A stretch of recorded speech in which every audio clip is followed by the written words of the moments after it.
That's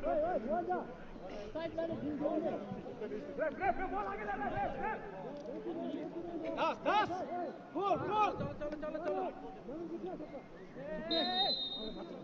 Come on, easy.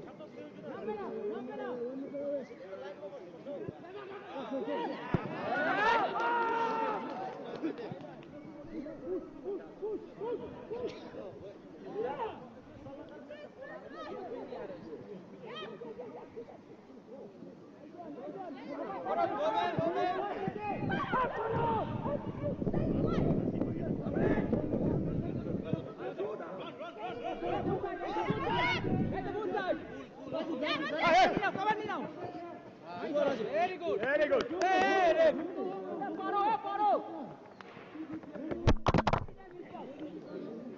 अरे वहाँ पाड़ो को बोलता अच्छी था बात जरूर दीते लावा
Situ bien, bhai. Bhai, bien, bhai. Support. हाँ नहीं right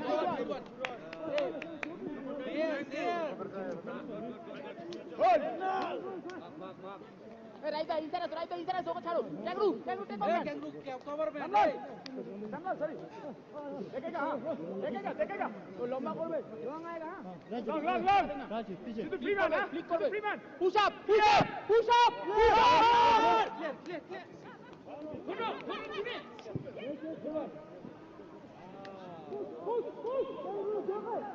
Hey, Jimmy, hey! Follow! Side pass, follow!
You take now.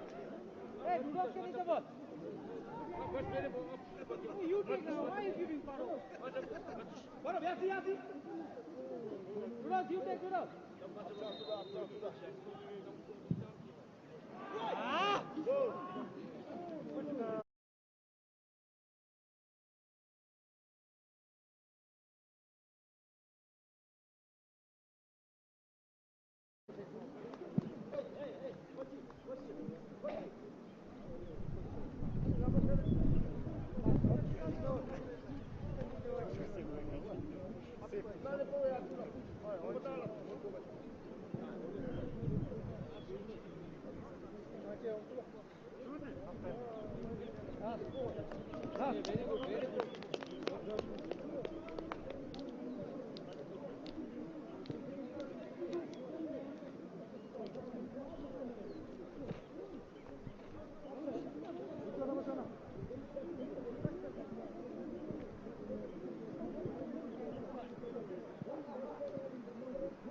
Ja, pass, schon pass.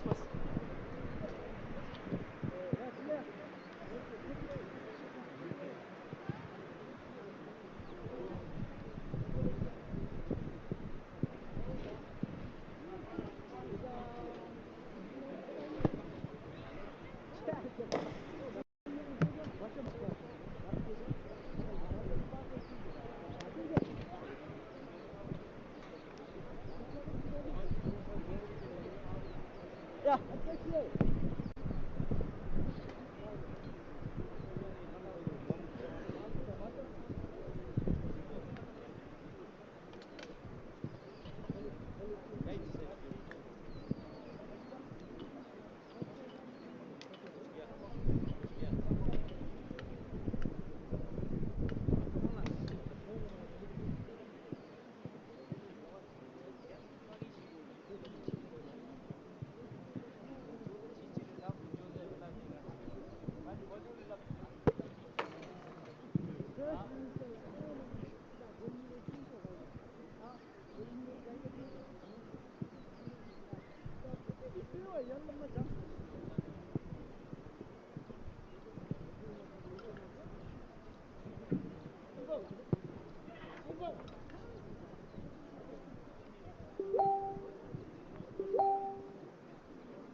나가봐. 쟤부터 보통 저 처음에 왜 풀어보대? 길래.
U21球员啊，今年20岁。现在中甲联赛的这个上场的规矩啊，就是必须得有一个 U21队员在场啊，时时刻刻在场。你要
Судья Павел Мельков из Южно-Сахалинска. Инспектор матча Игорь Писанко из Новосибирска. Я Степан Монаков. По-прежнему смотрим футбол вместе с вами. Вместе с тем смотрим за тем, как Сахалин будет стараться исправлять ситуацию, в которой оказалась команда после пропущенного мяча по итогам первого тайма. У Сахалина было преимущество во владении. Мы с вами обсуждали, что «Зенит» выбрал достаточно прагматичный план на эту игру. Компактная, хорошая оборона и затем быстрые вылеты в контратаку. И именно после вот такого вылета Дмитрию Купцову удалось отличиться. Теречев. Королев возвращает мяч Ярославу. И вот такая диагональ на правый фланг. Здесь было сложнее оставить мяч под своим контролем, но с этой ситуацией справились и игроки «Зенита». А вот дальше уже передача в борьбу и дальше потеря, результатом которой стал аут для хозяев поля.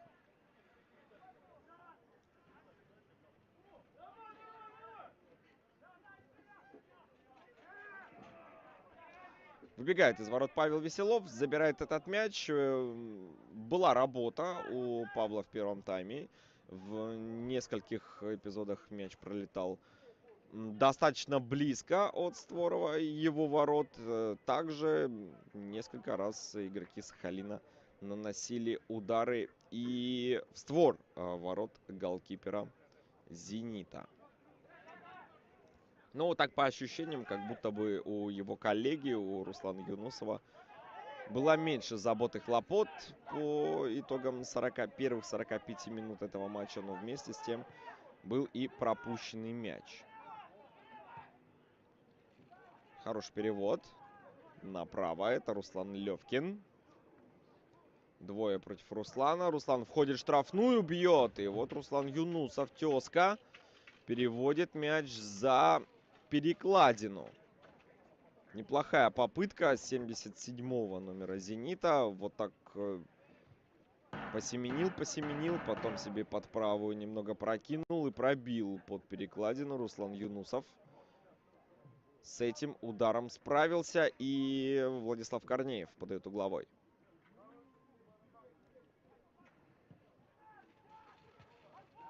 Высоченная подача. Здесь Иван Яковлев помогает своим на этом стандарте. Лахвердов неудачно сыграл. Куда мяч попал? Мяч попал в руку капитану Сахалина. И 11-метровый назначает арбитр из Комсомольска-на-Амуре. Иван Пожидаев очень так однозначно, очень решительно указал на точку. И вместе с тем показал желтую карточку.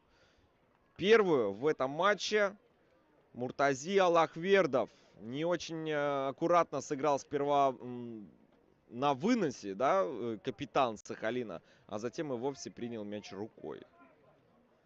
Да, вот так начинается тайм для Сахалина. И Дмитрий Купцов в 11 метрах от дубля. Купцов против Юнусова. Смотрим. Ух ты, Юнусов берет, Купцов добивает, снова Юнусов.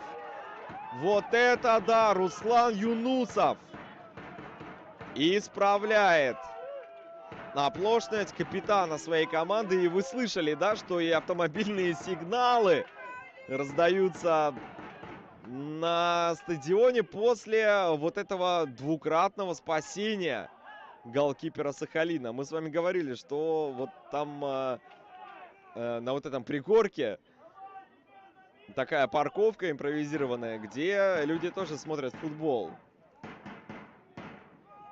И сейчас голкипер Сахалина удостоился похвалы и от них. Да, выручил своих, но и Купцов, Дмитрий Купцов с двух попыток все-таки не сумел переиграть Руслана Юнусова. Как бы все было хорошо для «Зенита», если бы уже на 50-й минуте удалось забить второй. Но, может быть, с игры получится. Купцов под правую, неподготовленный удар, как будто бы. из-под себя выгребал мяч 9-й номер «Зенита». И в итоге полетел он прямо в голкипера Сахалина. 7-2. Удары в створ ворот.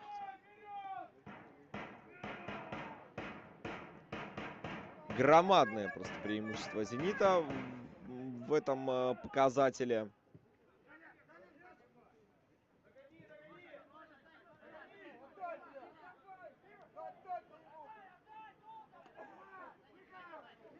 Гаврилка.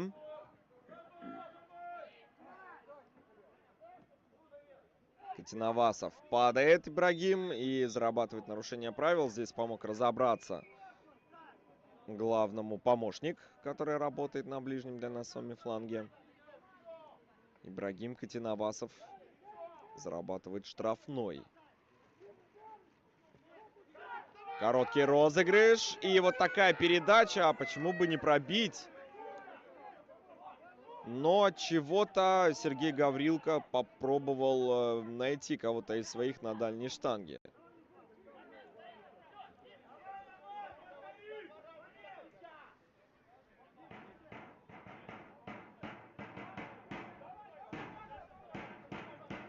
Веселов.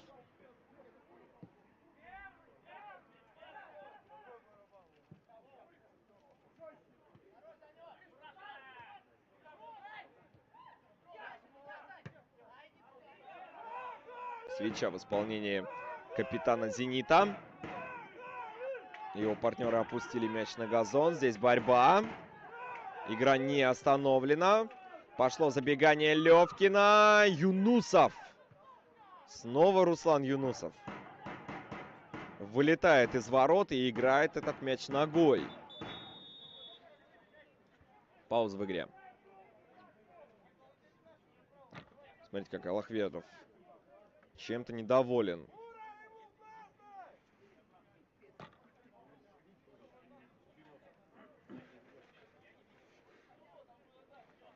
Сергей Гаврилка уже готов вернуть мяч в игру из-за боковой. Потратил какое-то время судья на то, по всей видимости, чтобы поговорить с кем-то из игроков.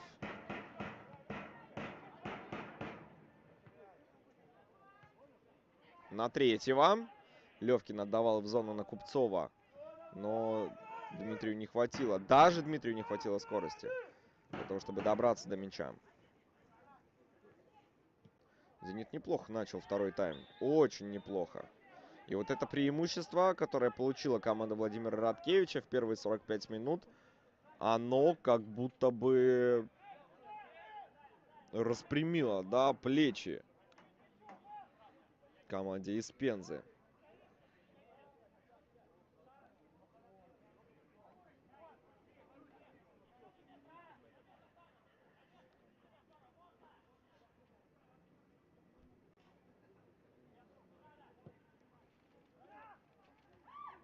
Юнусов до мяча так и не добрался.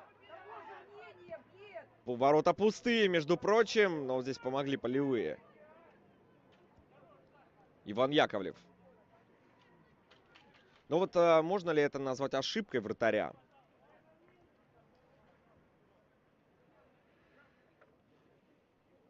Пошел на выход Руслан Юнусов, мяч не зафиксировал, затем ногой попробовал выбить. Ну, так или иначе, без фатальных последствий для Сахалина здесь все обошлось. 6-3 по угловым. Да, как мы могли заметить по статистике, «Зенит» лучше в ключевых компонентах. И больше ударов в створ ворот, больше угловых. Команда Владимира Радкевича показывает очень симпатичную игру сегодня.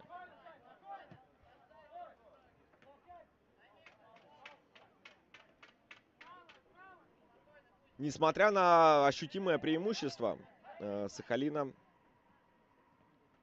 в дебюте этого матча, скажем так, в первой половине первого тайма. Вот обрез. Ох, как встретили Ивана Яковлева. Но в рамках правил. Вместе с тем Левкин направо. А вот здесь фол в атаке.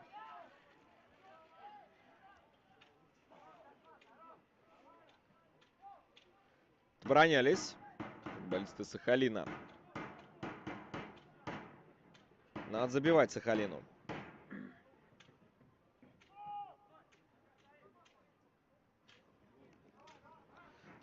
Дома Сахалин проигрывал в последний раз 30 октября. В матче против Сахалинца. Та встреча завершилась со счетом 0-3.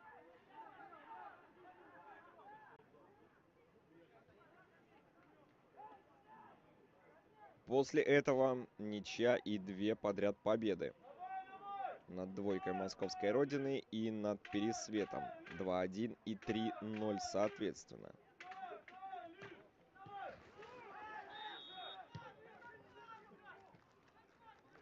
Удар по воротам состоялся, правда, за секунду до этого было зафиксировано нарушение правил в атаке.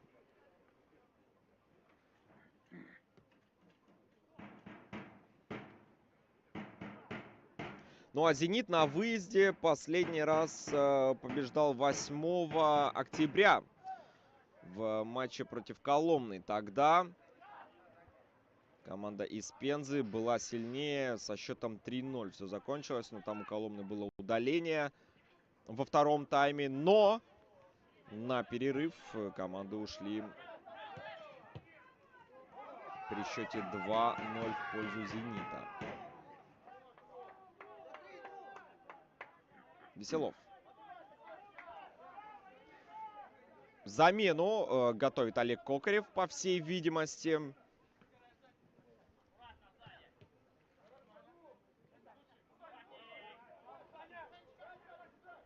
Чередин ушел уже от Андрея Сорокина. Заставил Андрея правила нарушать. Это вторая в матче желтая карточка. 2-0 по предупреждениям. Здесь все однозначно. Преимущество Сахалина. Ну, преимущество, конечно, в кавычках. И вот замена. Уходит с поля Яншанин, который играл под 29-м номером. И вместо него появляется Данил Большунов. Под аплодисменты. Шанин поле покинул.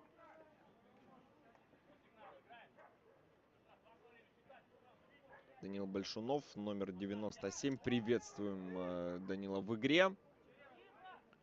Он атакующий полузащитник, 26 лет ему. Левоногий игрок. Юнусов забирает мяч. В этом сезоне второй лиги Большунов забил 1 мяч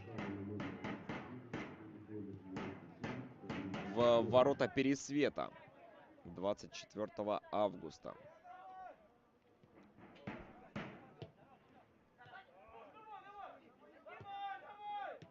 79-й матч у Большунова. За Сахалин здесь удар с дальней дистанции, но высоковато. Мяч летит.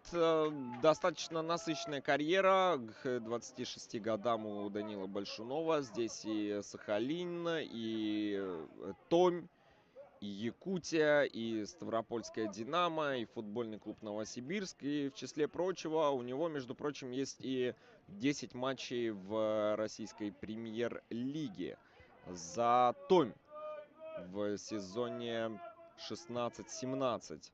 Он играл в РПЛ, даже забивал в РПЛ в ворота не кого-нибудь, а махачкалинского Анжи. И есть голевая передача в матче против грозненской команды, тогда еще называвшейся «Терек».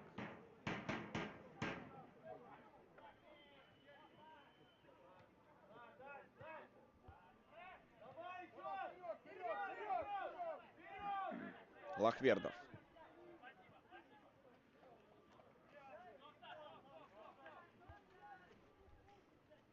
Подсказывает Александр Очередин кому-то из своих, как нужно расставляться, как нужно действовать. Ну а тем временем на газоне Владислав Корнеев. Досталось Владиславу в одном из предыдущих эпизодов. И вот такая пауза в игре образовалась. Тем временем этой паузой пользуется Владимир Радкевич, чтобы провести замену. Данил Кашмин поле покидает. И вместо него под 17 номером на поле появится Евгений Егоров.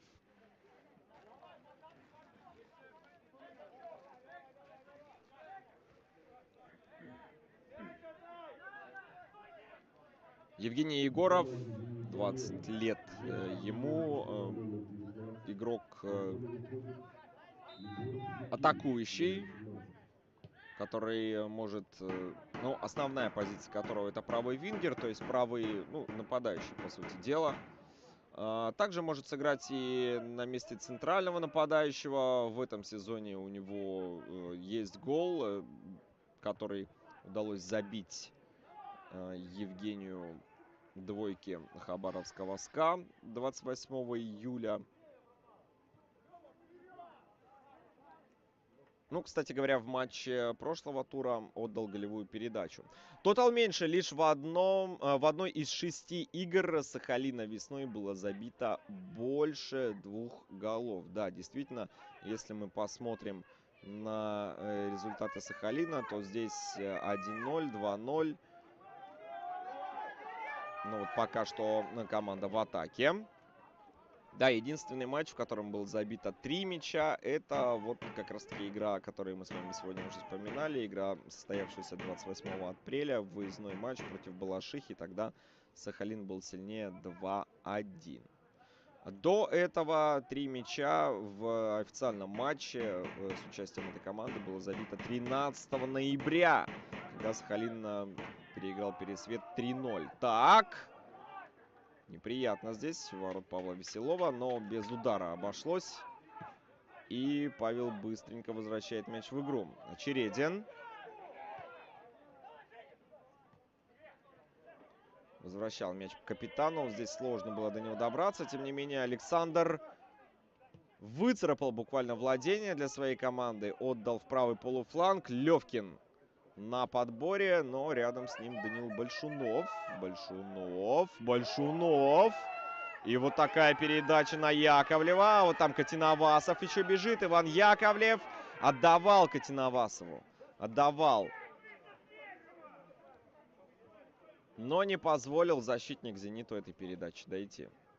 Это Ярослав Теречев, да? Именно он отработал. Вот остался до конца в этом эпизоде. И не позволил случиться выходу 1 в 1 Ибрагима Котиновасова против Павла Веселова. Угловой, всего лишь угловой для Сахалина. Котиновасов. Очень неприятно. Снова на стандарте. Неприятно у ворот Павла Веселова. Здесь Яковлев, согнувшись в 3 погибели, складывался. Пробовал мяч сопроводить в сторону створа ворот «Зенита», но отскок, и мяч полетел не в ворота.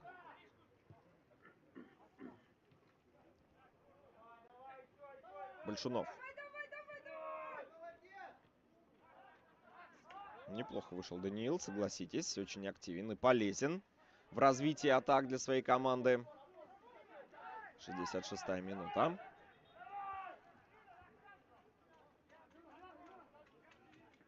Из-за боковой Сахалин.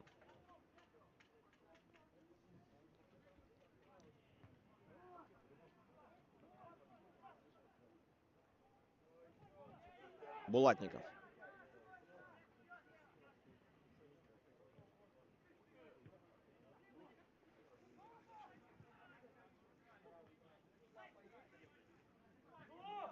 Яковлев головой смахивает мяч прямо в зону на партнера. Передача на дальнюю штангу. Здесь поспокойнее нужно действовать. Нужно было действовать игрокам «Зенита». И они с этой задачей справились. Выбили мяч за боковую. Из аута игра возобновляется. Увеличивает свое давление футболисты Сахалина по вот этим возрастающим криком на поле. Понятно, что градус игры, он начинает немного расти. Достается по бедру куда-то Айрату Хабибуллину. Здесь боролся против него Евгений Матрахов.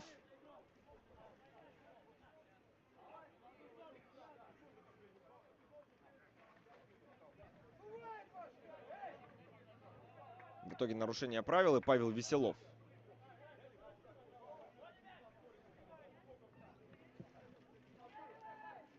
выбивает мяч в район центральной линии.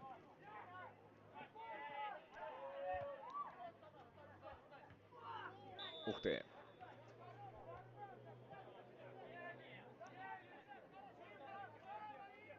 Ктиновасов нарушил правила. Хабибуллин. Теричев. Длиннющий заброс. Забрали подбор. Это Дмитрий Купцов. С левой ноги классная передача. И вот такое продолжение, да, этой атаки в виде скидки на дальнюю штангу получилось у Евгения Егорова. Там был партнер, но замкнуть все-таки не успели. Еще одна подача. И здесь снова подбор остается за «Зенитом». Удар Чередина, который накрыл защитник.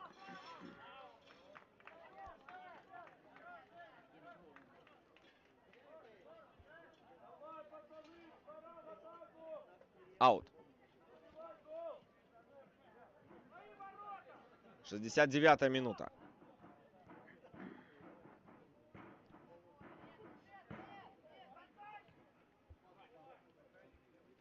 Кузнецов.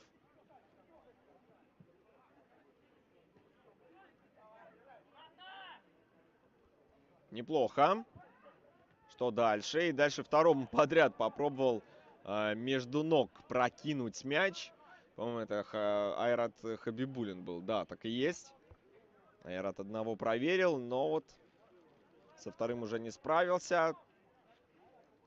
Тем не менее, заработал для своей команды стандарт.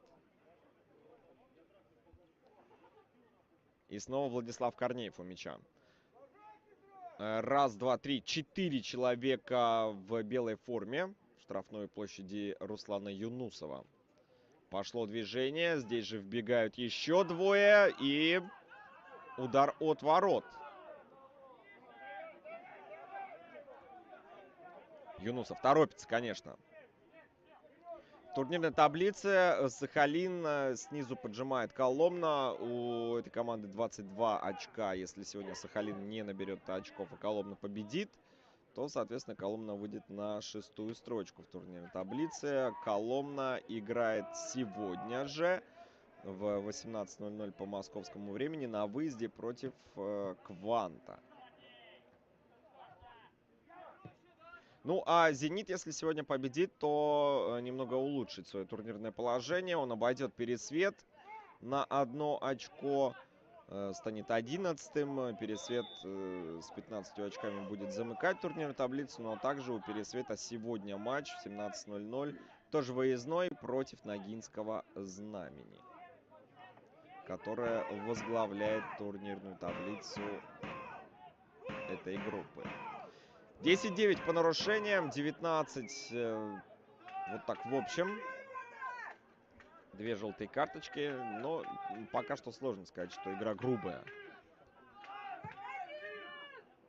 Заброс.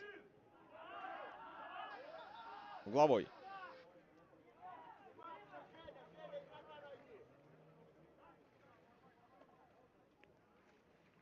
Ктиновасов. Его выполнит. Просят болельщики Сахалина гол. Ктиновасову не нравится мяч. Просит поменять.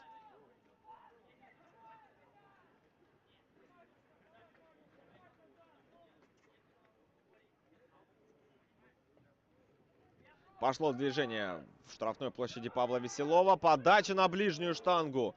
Между прочим, вращение это было в сторону створа. Да, правая нога у Ктиновасова, и оставшийся на передней Максим Трунов здесь помог своему вратарю. Выбил мяч за лицевую. Еще один угловой мы с вами увидим. 72-я минута. 7-5 по угловым. И здесь тоже преимущество «Зенита». Хотя в первом тайме мы помним, да, что наоборот было преимущество Сахалина в этом аспекте игры. Ктинавасов просит конкретно вот этот мяч, которым он подавал. Еще раз на всякий случай проверил Ибрагим, что все с мячом в порядке. Его высоченный заброс, борьба вверху. Выше. Расстроен Андрей Сорокин. Сегодня мало что получается у лидера Сахалина. Изучили его, прихватили и пока что не позволяют развернуться в центре поля игроки «Зенита».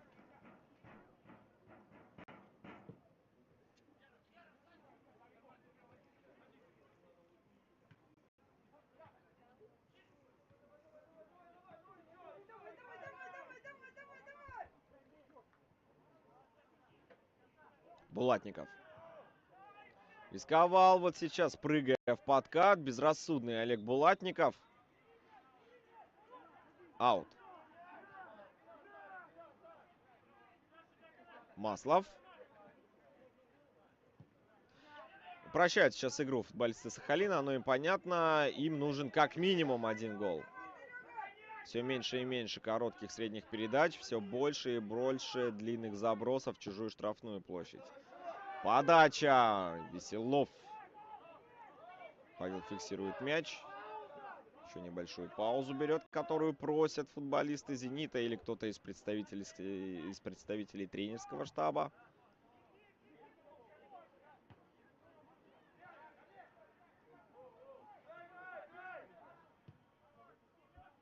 Трунов по флангу. Ошибается Игорь Маслов. Приводит угловой. В футболе очень часто вот такие невынужденные угловые, они заканчиваются неприятными последствиями для обороняющейся команды. Посмотрим, как в этот раз будет. Владислав Корнеев отправляется с мячом в дальний от нас с вами угол поля. 6 человек от «Зенита» в штрафной площади Руслана Юнусова. Пошла высокая подача на 11 метров. Мяч попадает в арбитра. И по правилам игра должна быть остановлена. Выше всех выпрыгнул Максим Азаренков. Выбил мяч. Через центр он вылетал из штрафной. И вот на пути этого мяча материализовался Иван Пожидаев. Арбитр из Комсомольска-на-Амуре. 75-я минута. Левкин опередил здесь Андрея Сорокина. Не Левкин это был, прошу прощения, это Евгений Егоров. Евгений с мячом. Покороче сыграл. Удар с дальней дистанции Айрата Хабибуллина. Мяч по восходящей траектории летел в сторону ворот Руслана Юнусова. И над перекладиной в итоге прошел. Юнусов выгоняет всех своих подальше от ворот. Посмотрите, какой разбег километровый берет голкипер Сахалина. Сильно бьет по мячу. Нарушение правил. Требует желтую для капитана «Зенита» Александра Чередин. Несмотря на то, что фалил сам, здесь как будто бы досталось больше именно ему. Пострадал Евгений Матрахов, но Евгений уже на ногах, а Чередин на поле держится за ногу. Появляется доктор «Зенита». И, по всей видимости, замена будет. Во всяком случае, так Пожидаев указал на бровку. Да, вот коллеги переводят объектив камеры вот сюда. И Крюков и Зосимов появятся на поле. Денис Крюков выходит вместо как раз-таки Александра Очередина, который передает капитанскую повязку кому? По-моему, Дмитрию Владиславу Корнееву. И Зосимов выходит вместо Катиновасова.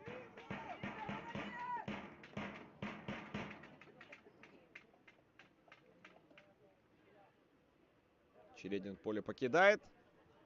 Вместо него Денис Крюков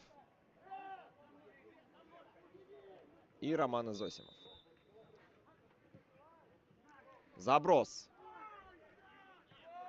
Схватился за лицом капитан Сахалина. Но здесь «Зенит» отоборонялся. 77-я минута. Евгений Матрахов. Снова длинная передача, снова борьба вверху, которую выигрывают игроки «Зенита». Дальше самое простое решение.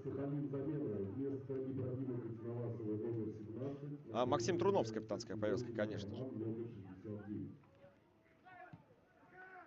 От простого сейчас в обороне играют футболисты «Зенита». Ну, понятно, такое скользкое преимущество. Лучше просто выбить, чем закопаться в каком-то коротком перепасе и в итоге привести момент на свои ворота. Гаврилко, подача. Допрыгнул до мяча Андрей Сорокин, но вот все-таки в нужной точке его не поймал. 55-й номер Сахалина. У Сахалина вышел Роман Изосимов.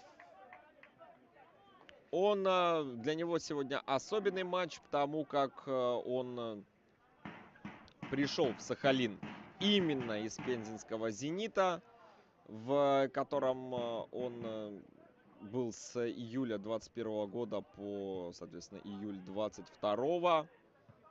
За Сахалин пока что, подчеркнем, он не забивал, а вот за «Зенит» у него 28 матчей и есть один забитый мяч против своей бывшей команды. Вышел Роман Изосимов. Для него, конечно же, эта встреча носит принципиальный характер.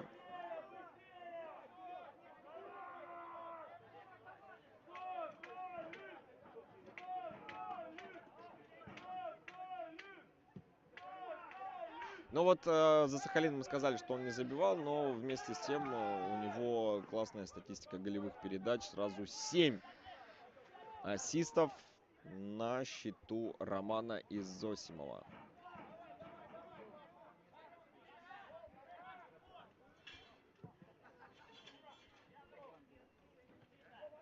Лахвердов. Левкин. Чуть силы не хватило этой передачи. Владение мячом 58-42. В этом компоненте Сахалин не сбавляет обороты. Да, немного подрос процент у «Зенита», но по-прежнему больше игрового времени с мячом проводят именно игроки Олега Кокарева. Но не так, чтобы удавалось раз за разом конвертировать вот это преимущество в обилие опасных моментов у ворот Павла Веселова.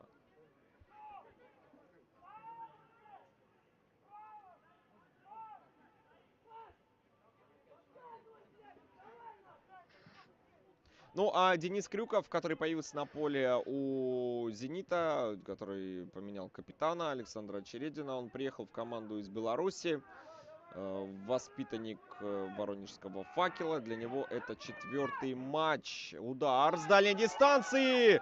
Веселов. Там, по-моему, еще плюсом ко всему небольшой рикошет был. Веселов не без труда, но справился. Все-таки... Что касается Крюкова, он приехал, ну, недавнее приобретение, в зимнее трансферное окно он пришел в команду. У него очень так неоднозначно началась карьера в «Зените». Он отыграл 2 матча, вышел в 3-м, получил красную карточку. Прямую красную, в итоге пропускал 2 тура с тамбовским «Спартаком» и обнинским «Квантом». И вот сейчас... дисквалификация закончилась, и он вышел на матч против Сахалина. Левый вингер, который также может сыграть и на позиции центрального нападающего. Изосимов оборонялся. Дальше вот такой подкат. Все в рамках правил. Теряет мяч Роман. Лахвердов не дотягивается до мяча. Скидка! И Руслан Юнусов.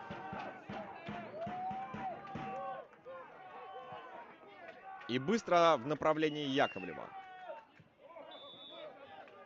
Сорокина подталкивали в спину. Андрей упал, заработал штрафной. Еще даже две замены готовит Олег Кокарев. Разом двух свежих исполнителей выпустит на поле главный тренер Сахалина. Сейчас узнаем, кто уйдет, кто выйдет. Или после стандарта. После стандарта, по всей видимости. Да. Свистит главный арбитр. Матрахов забрасывает. И вот здесь удар с подбора. Ничего себе. Это Муртази Аллахвердов. На секундочку, да. Так, уходит Максим Азаренков. Вместо него под 8-м номером появляется Данила Моторин.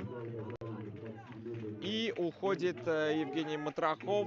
Вместо него Егор Чу под номером 6.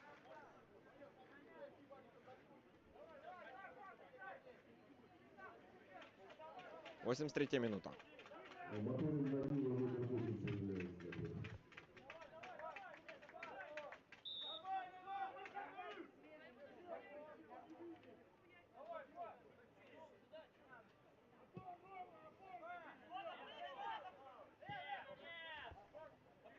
Мяч в игре.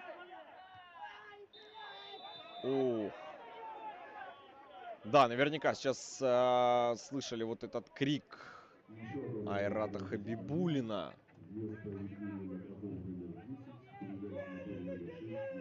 Досталось Айрату в борьбе за верховой мяч.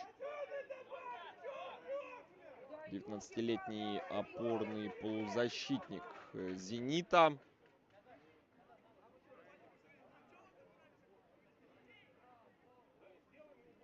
Четырнадцатый матч второй лиги. Во второй лиге в этом сезоне он проводит. В первом круге все-таки был игроком ротации. Практически не играл.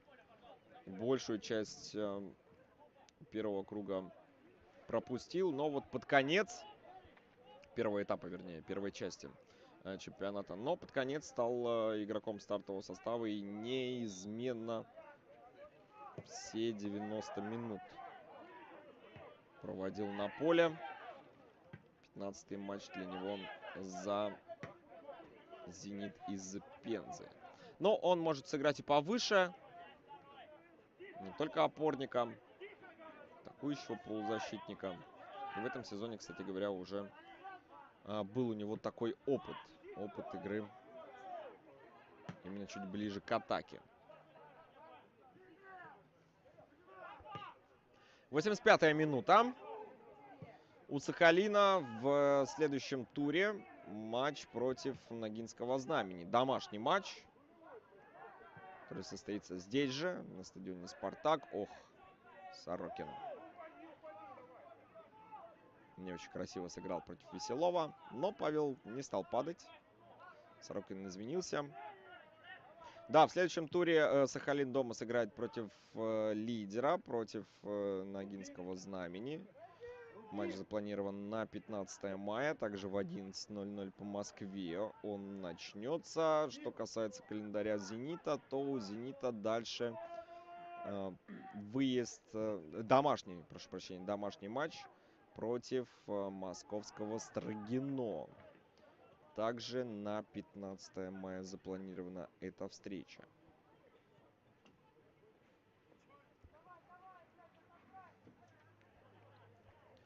Да, все ближе и ближе к финальному свистку. Последний раз «Зенит» побеждал в официальном матче 9 ноября. Победа во встрече против Калуги тогда случилась 3-0. С таким счетом «Зенит» держал очень уверенную победу. После в официальных матчах одни только поражения и в лучшем случае ничейные результаты.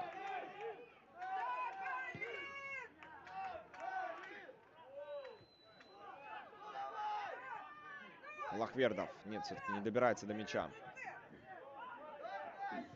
Подбор. Но здесь все однозначно за Сахалином. Сорокин. Егор Чу скорялся в лицевую, но все-таки до мяча так и не добрался. Удар от ворот будет. Веселову тоже не нравится мяч. Павел просит его поменять. Говорит, что он немного вот подспустил.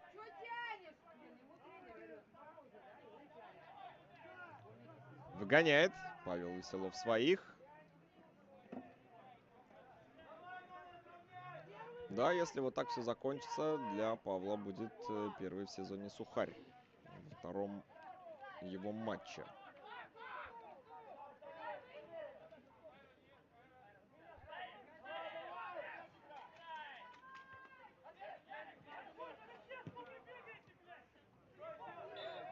Нарушение правил.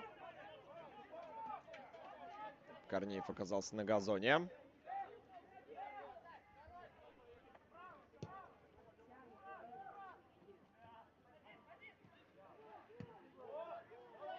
Мяч в игре. Гаврилка его выбил. Яковлев в подкате. Сыграл на Изосимова. Тот подключил Булатникова слева. Олег ускорился. Дальше по флангу. И вот она передача в штрафную площадь. Сорокин. Егор Чул справа. И выручает Веселов. На добивании нет никого из Сахалина, но есть на подборе. Гаврилка. Чуть назад Алахвердов. Вот такой мягкий наброс. Веселов кулаками выбивает. И здесь тоже подбор за Сахалином. Посмотрите, какое давление хозяев поля. Вжимает своего соперника Сахалин в его штрафную площадь. Но пока что результата это не приносит. Алахвердов убирает его Левкин.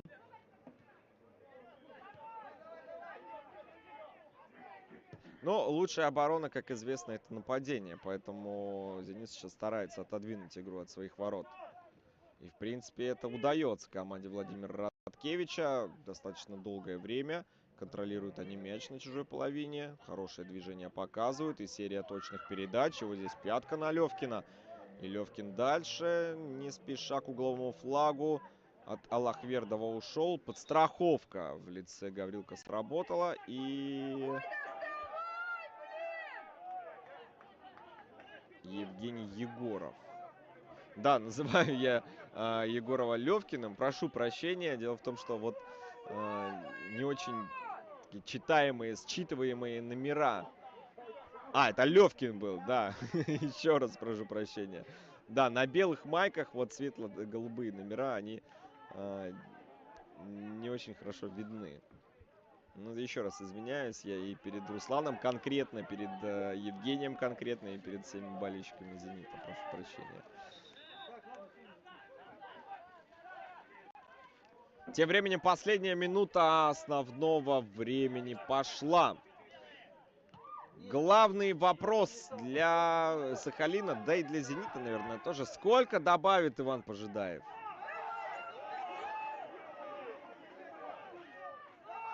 Так, Яковлев.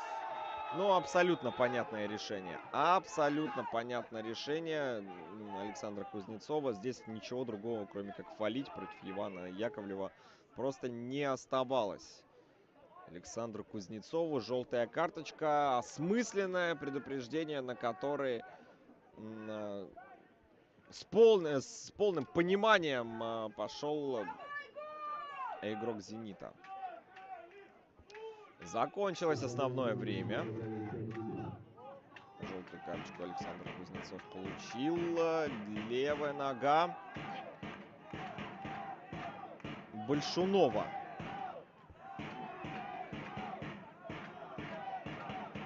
Даниил Большунов. Нужен гол. Трибуны заводят Большунова. Большунов бьет, и Веселов выручает.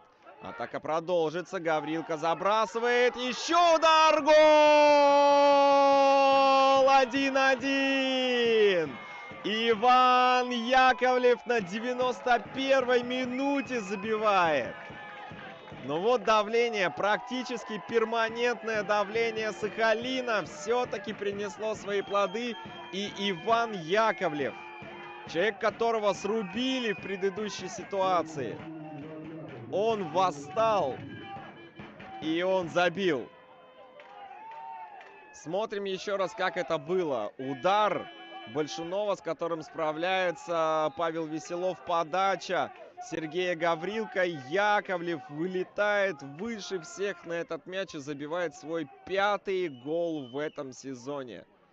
Иван Яковлев в самом конце. Ну вот на первых минутах, в самом начале нашего разговора, мы с вами обсудили претензии Владимира Радкевича к своей команде по итогам предыдущей встречи. Владимир Радкевич говорил о том, что это настоящая болезнь, что команда получает быстрые мячи. И вот так в следующем туре «Зенит» на протяжении по сути дела, большей части матча ведет в счете и получает в самой концовке, уже в добавленное время. И Сахалин продолжает атаковать. Сергей Гаврилко у мяча. Угловой подает Сахалин. И здесь тоже давление. И здесь Сорокин, но здесь же Павел Веселов.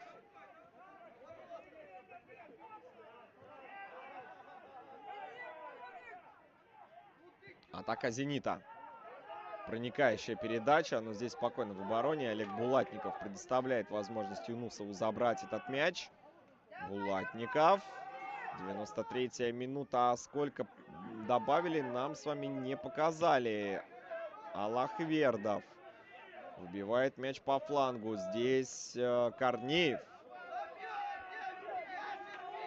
Чувствуют сейчас и болельщики, и игроки Сахалина, что вполне по силам им и 3 очка сегодня забрать. Яковлев потерял мяч. 30-летний нападающий. И здесь аут. 94-я минута пошла.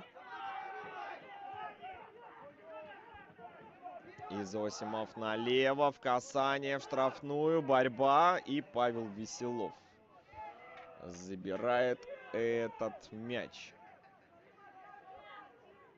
Ну что, сколько еще играть? Веселов выбивает. Борьба в центральном круге.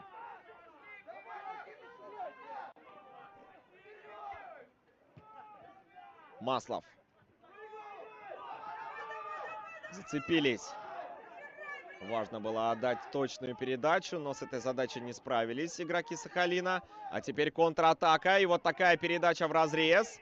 Булатников спокойно одним касанием. Здесь от греха подальше. Просто за боковую.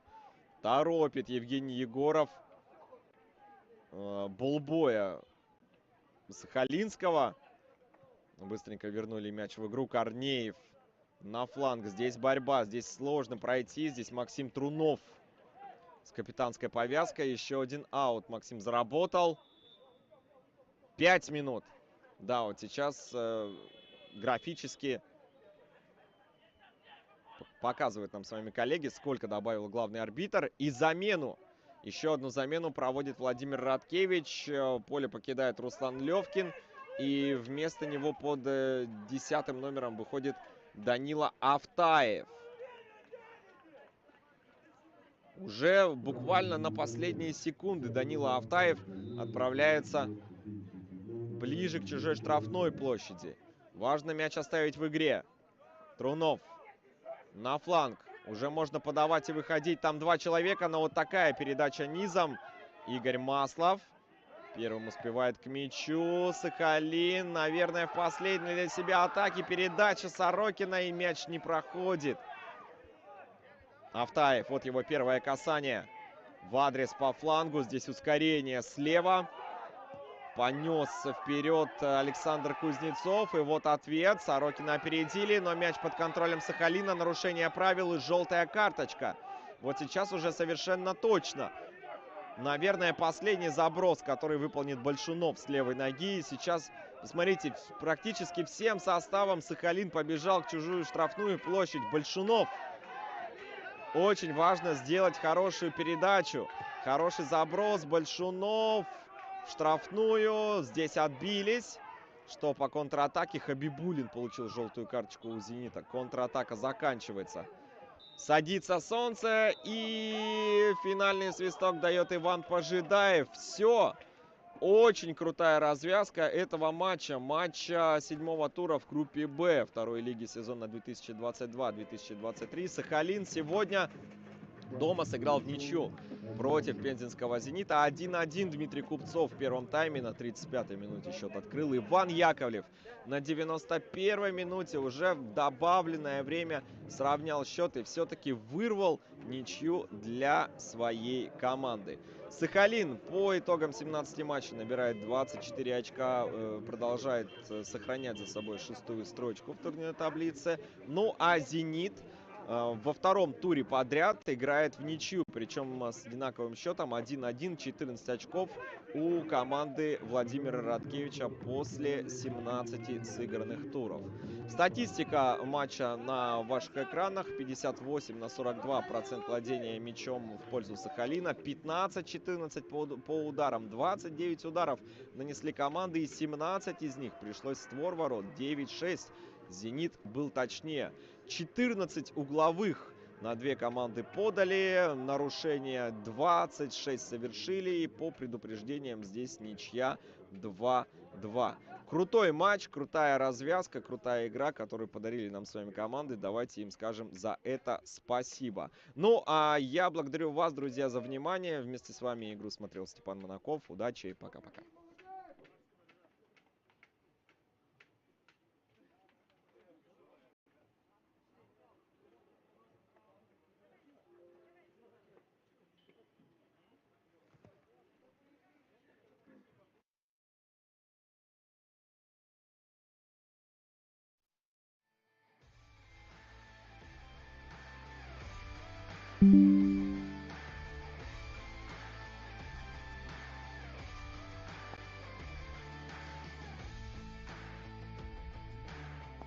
Lid लिएको छ अम्पुली स्पोर्ट्सले डिपार्टमेन्टल डर्बीमा एकपटक कन्सन्ट्रेसन लुज हुन पुग्यो र त्यसलाई पनिस गर्दै एपीएफ अरमान बेटमको यो कुल वाक देखिरहेका छौँ हामी र सल्युट पनि आफ्नो आइकनिक सेलिब्रेसनमा सशस्त्र made the A-League Women's Grand Final and went down to यहाँ कोअर्डिनेसनको कमी विशेष गरी देखिरहेका छौँ युद्ध बल बचाउने प्रयास गरिरहेका थिए दीपकले सायद ब्याट गर्न सक्थे र युद्धले त्यो बल छोड्नुपर्ने थियो त्यहाँ कम्युनिकेसनको पनि कमी देखियो अन्तिम मिनेटमा अन्तिम त्यहाँ मोमेन्टमा र डिजर्भेडली एपीएफ अग्रतामा भन्न सक्छौँ किनभने जुन हिसाबले पछिल्लो समय त्यो गेम प्ले सुधारिरहेको थियो ब्याकवर्डमा खेलिरहेको थियो काउन्टर अट्याक फुटबललाई छोडिदिरहेको थियो एपीएफले र फेरि पनि एकपटक एपीएफका नम्बर 9 विदेशी स्ट्राइकर अरमान बेटमले अग्रता दिलाएका छन् एपीएफलाई र सिजनको 7औं गोल गरे उनले गोलकिपरलाई चिप गरे र त्यसपछि डिफेन्डरहरूसँग त्यो अवसर नै बाँकी रहेन अफ द लाइन क्लियरेन्स गर्ने के अवसर भएको थियो तर मिसकम्युनिकेसन र त्यसको नतिजा 1-0 को अग्रतामा यो विभागीय टर्बी र त्यसपछि डिफेन्डरहरूसँग त्यो अवसर नै बाँकी रहेन अफ द लाइन क्लियरेन्स गर्ने के अवसर भएको थियो तर मिसकम्युनिकेसन र त्यसको नतिजा 1-0 को अग्रतामा यो विभागीय टर्बीमा एपीएफ छ अहिले चान्स धेरै बनाएको थिएन तर धेरै मिनेट पोजिसनलाई उसले जोड पनि दिएको थिएन ब्याकफुटमा थियो डिफेन्स राम्रोसँग गरिरहेको थियो त्यसपछि एउटा काउन्टर प्रेसिङ बल थ्रु बल थियो मिडबाट आयो त्यसपछि एउटा काउन्टर प्रेसिङ बल थ्रु बल थियो मिडबाट आयो रमान बेटम जस्ता स्ट्राइकर त्यसमा चुकेनन् एउटा अन टार्गेट त्यसपछि एउटा काउन्टर प्रेसिङ बल थ्रु बल थियो मिडबाट आयो रमान बेटम जस्ता स्ट्राइकर त्यसमा चुकेनन् एउटा अन टार्गेट शट एपीएफ को र त्यो गोलमा परिणत भएको छ यस फर्स्ट हाफमा अन्तिम मिनेटमा यस्तो कुरालाई पनि ध्यान दिनुपर्ने छ त्रिभुवन आर्मी फुटबल क्लबले पहिलो पटक टेस्ट भएका थिए गोलकिपर विकेश कुथु र त्यो पहिलो अन टार्गेट शट नै गोलमा परिणत हुँदा पक्कै पनि डिफेन्सलाई केही क्वेशन्स गर्न सकिन्छ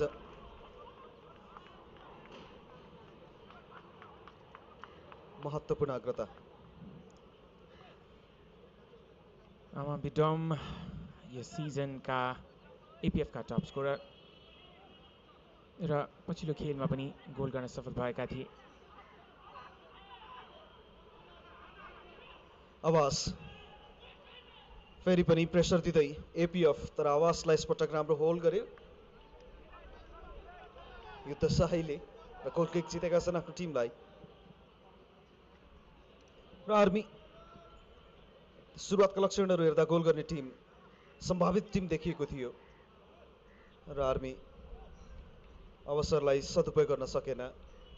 र जुन गरेर देखाएको छ एपीएफले, पाएको चान्सलाई तत्कालै किल अफ गरे स्ट्राइकरले,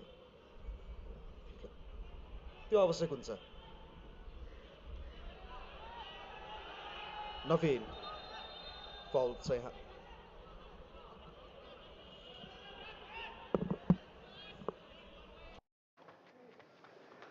Brilliant.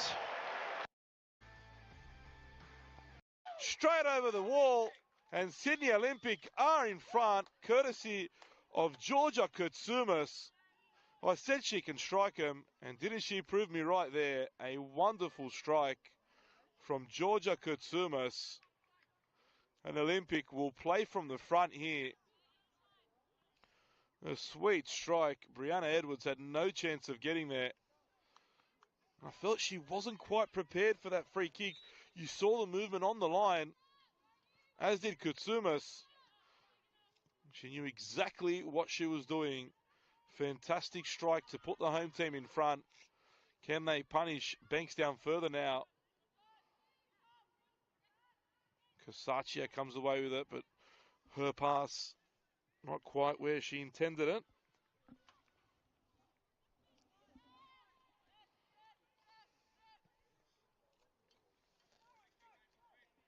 Here's Stewart and Collister. Great combination there between Dedomizio and Collister. Ball square here, Lucy Johnson. Nice little touch. It was her run that led to the free kick and the subsequent goal by Kutsumas.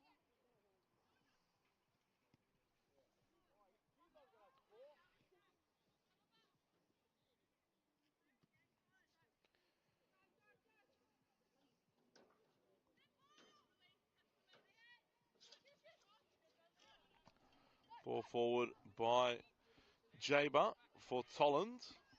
Manages to get there. Just looking for options. A bit confused here, Tolland in a difficult area, but she's managed to get away. Tried to win the corner, but got the ball to Fonsonkamp. I'm trying to get away from two there. Fonsonkamp loses that in the end to Collister, who plays a fine ball to Kutsumas. And the goal scorer there gives it away to Gulo.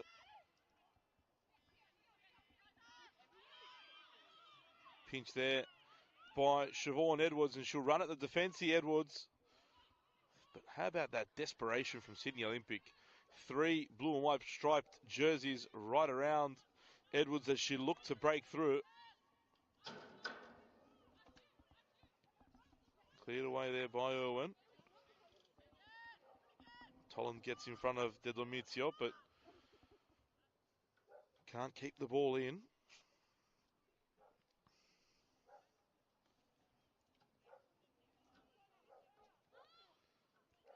For the 7th time this season, Bankstown will need to come from behind to rescue a point. Great ball in the box, that one. And it's fallen to the back post all the way. And unable to put it away in the end. I think it was Karastal. It was Alexia Karastal. Siobhan Edwards or Karastal really could have got on the end of that one, but in the end, neither could do anything with it. And Tolland's done well and won the free kick as well. Definite tug of the jersey there from Dedomizio. Well spotted again. I'll tell you what, the referee's having a good game so far. Hasn't made any mistakes yet. Probably jinxed him too now. Fonsonkamp will take this free kick. Another decent delivery, but nobody making that run into that area from Bankston. He may have been too high anyway, but Nobody made that run to put the pressure on Newbon. It was a comfortable catch in the end from the Sydney Olympic goalkeeper.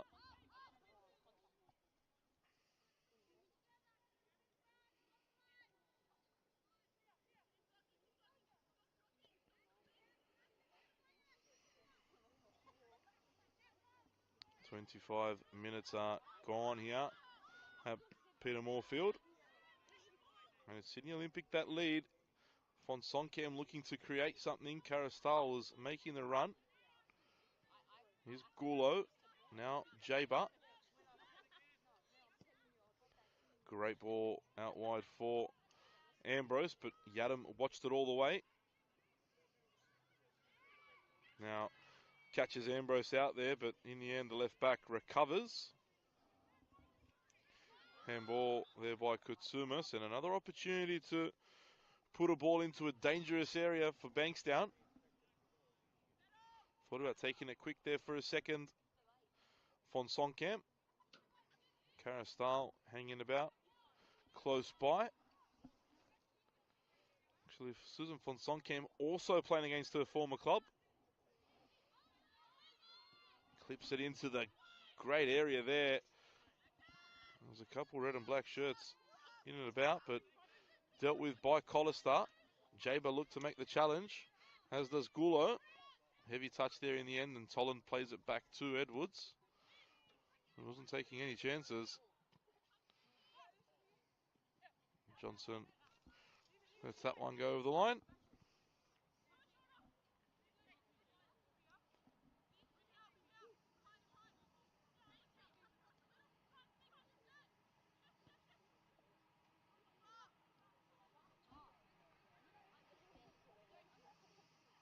Here's Jaber. Few. Forced to send that one out. A lot of pressure there from Toby.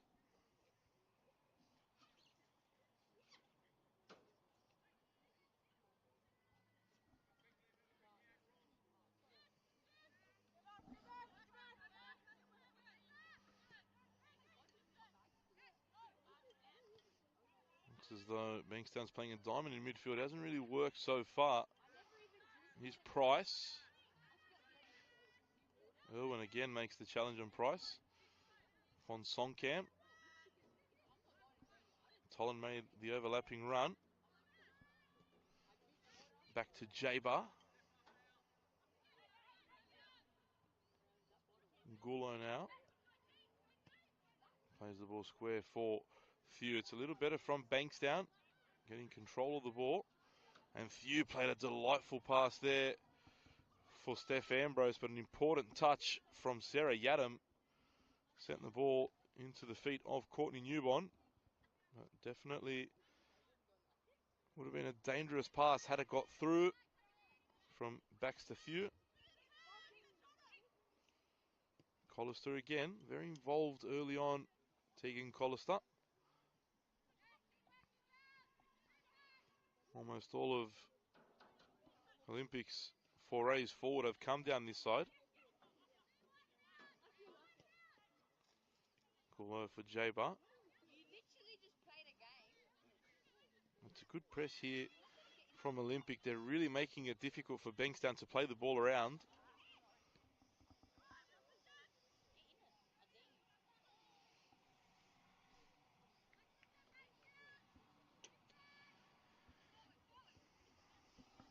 Olympic currently sitting in 6th place. This win will lift them a little high on the ladder if they can hold on. Still a long way to go though. Fonsonkem goes down, ball stayed in. Great challenge from Collister. Ball given away this time by Kutsumas, and Toland tackled as Kutsumas makes up for her error. De Domitio needed two to tackle her there, but the ball falls the way of Toby, who finds Johnson. And now Yadam, and Yadam let that run. She wanted to flick it back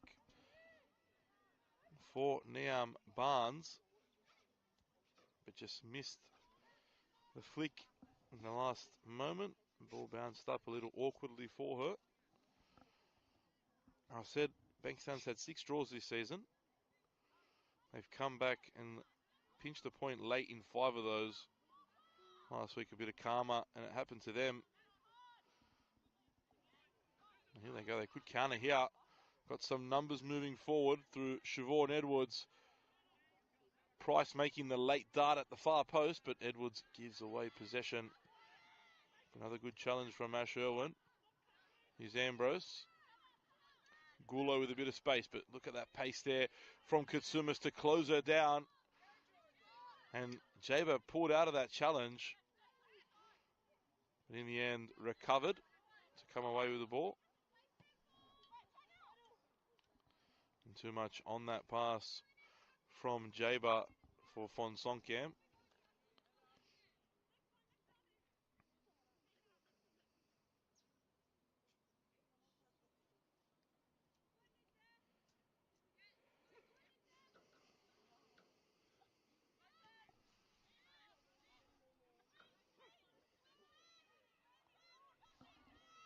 Under pressure, Newborn had to get that right.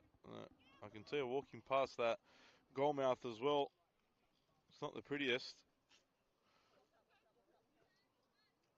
Has to be careful with any balls passed back in that area, and she's just having a look at the ground there too.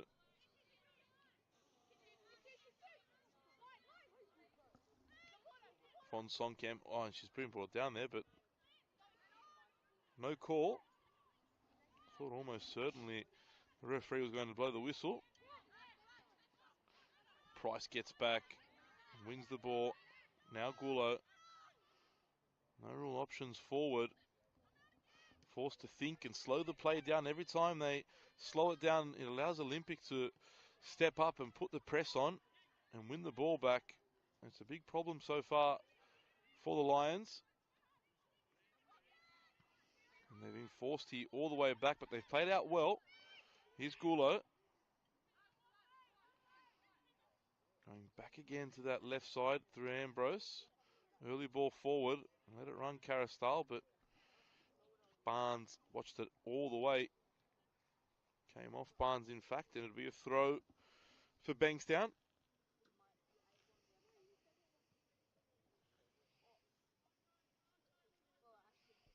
A win here for Bankstown will put them on equal points with Olympic, and the ball's been cut back here, but to absolutely no one. It was Siobhan Edwards did so well down that byline and then cut it back to no one. Disappointing after doing so well. There was no one there. She could have kept going, really. The space just opened up for her. And Stewart there playing around a little bit. Lucky that Fonsonkamp wasn't a metre closer.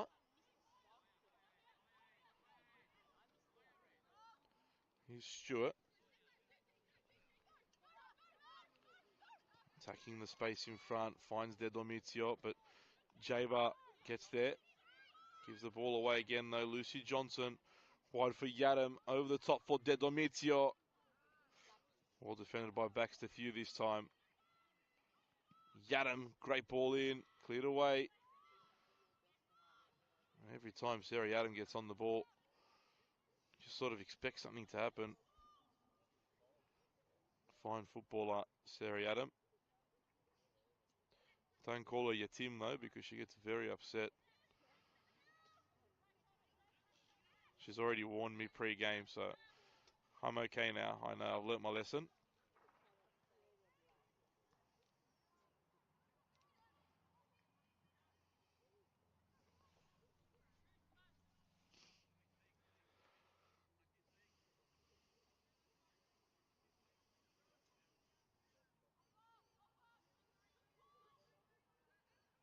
Ambrose with the throw.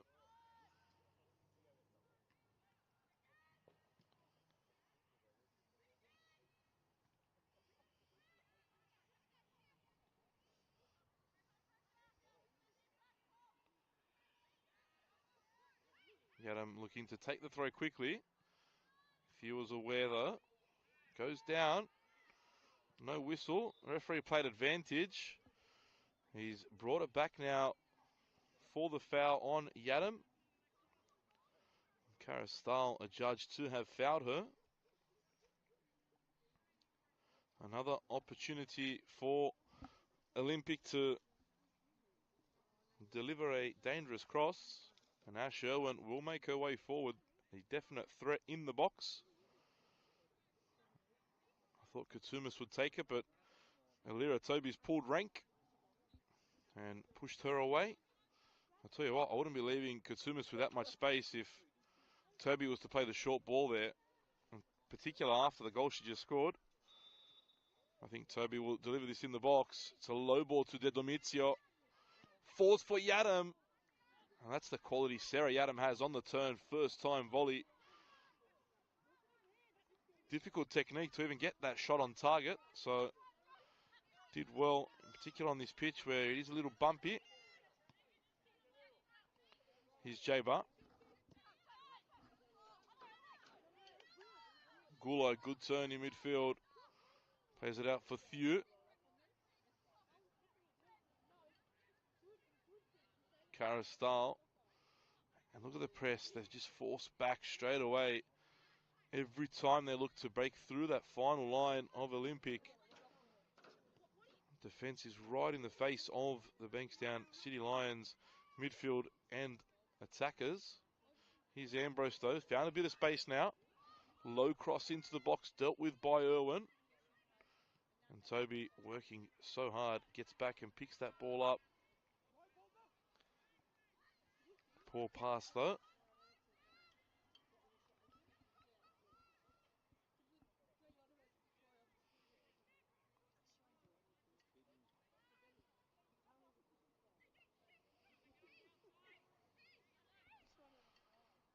Jaber takes it forward.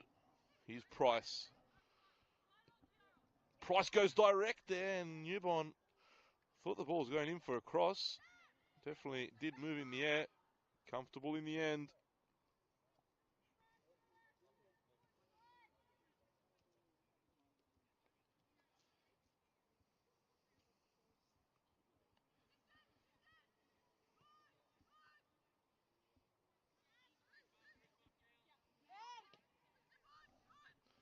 Collister under pressure, forced back to Newborn.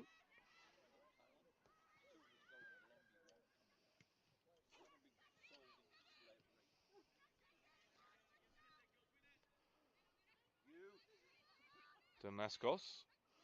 Sorry, Gulo for Jaber. Jaber, the space has opened up. Gets it out to Price. It was a difficult ball for Price to deal with.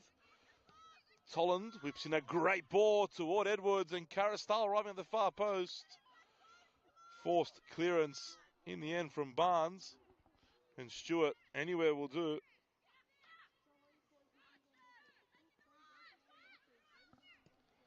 Another good ball into the box, but again, no one attacking that. This time, Jaber.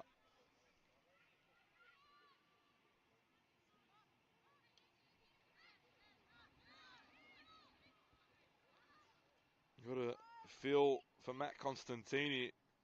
The pressure definitely rising. We know the quality squad he's got at his disposal. It just has not clicked for him at the moment. You feel as though once it does, they'll do some damage. And Collister had some choice words with her delivery of the pass there. I won't repeat it on camera because I'll probably get in trouble. Ball over the top for Fonsoncam here.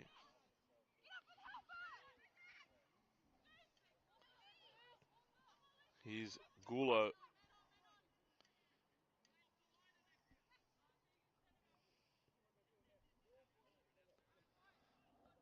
Ball forward for Karastal and Edwards here in possession, but Ash Irwin, isn't she doing a good job on Siobhan Edwards this evening? Hasn't given her a sniff.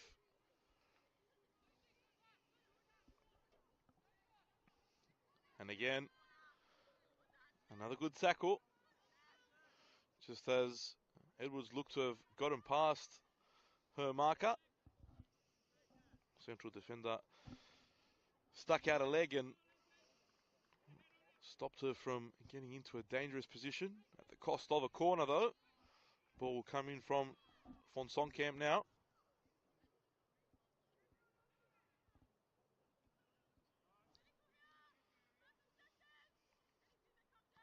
Delivery to come from von Sonkamp.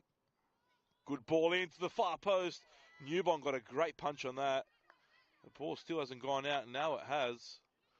An in-swinging cross was so difficult to deal with, and will come from the other side now too. Ambrose this time will deliver. Olympic, we know, had trouble on the weekend defending set pieces. This will be another test now. We know how good the delivery of von Sonkamp and Ambrose can be. What can Bankstown create from here? It's a good ball into the box. Olivia Price was there, I think. Ball falls to De Domizio. Does well to get past Ambrose. Keeps the ball as well. Great work from Chiara De Domizio. Playing with lots of confidence. Here's Stewart. Back for Newbon. And you saw that ball there bobble up before Newbon controlled it. I can tell you the box, both boxes in particular, that one where Newbon's standing, it's very bumpy there in that area of the pitch. Hate to be a goalkeeper looking to receive the ball to feet. Here's von Sonkamp though. Good tackle from Irwin, but the referee judged that she got a bit too much of the player. She did come in hard. I thought she got a lot of the ball as well though. Nevertheless, there was definite contact with Susan von Sonkamp. It may be a little far for a shot, but I was here a few years ago and I think a similar distance when Manly United had a free kick from somewhere around here. It may have been Remy Simpson who blasted it top corner. Alexia Karastal wants it. We've seen her score already from a free kick this season. And Kutsumas gave Olympic the lead tonight from a set piece. Can Karastal return the favour? Takes a deflection, falls to Thew. Cleared away by Johnson. Tollins. Back for Ambrose. Under pressure here from Toby. Just gets it away. Had to clear it. Toby was making up ground fast. Barnes will take the throw for Olympic.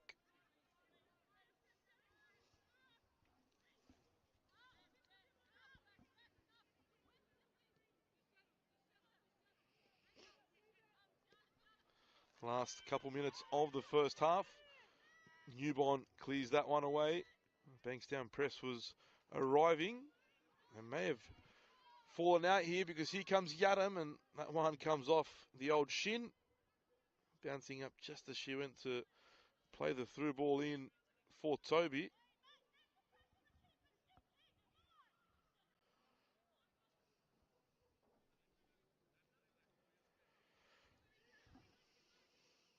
Here's Yadam. Ball into the bush behind the goal. Someone's going to have to fetch that. Won't be me.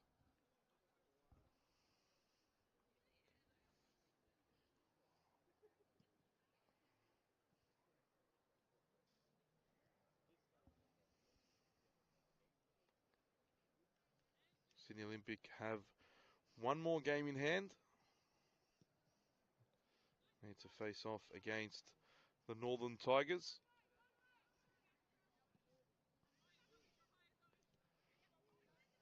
And 2 wins will put them closer to the league leaders. And isn't Apia really taking the competition by storm? Spencer Pryor's team have been on absolute fire. And it'll take a lot to bring them down and start to close that gap at the moment. They just look unstoppable. And it's not just up front where they're dominating, it's from the back. And you look at Morgan Aquino joining the squad now as well. Strong team all over. Across there. evading everyone. Apia definitely the team to beat so far this season. Who will be the first team to stop them? We'll have to wait and see. Here's Fonsoncam. Gives away possession to Johnson.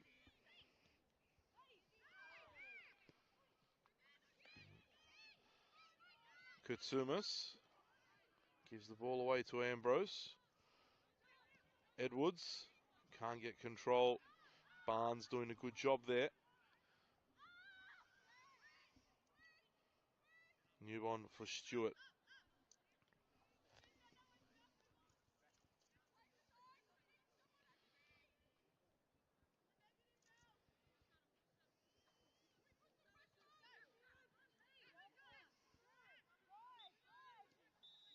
And the referee blows half-time.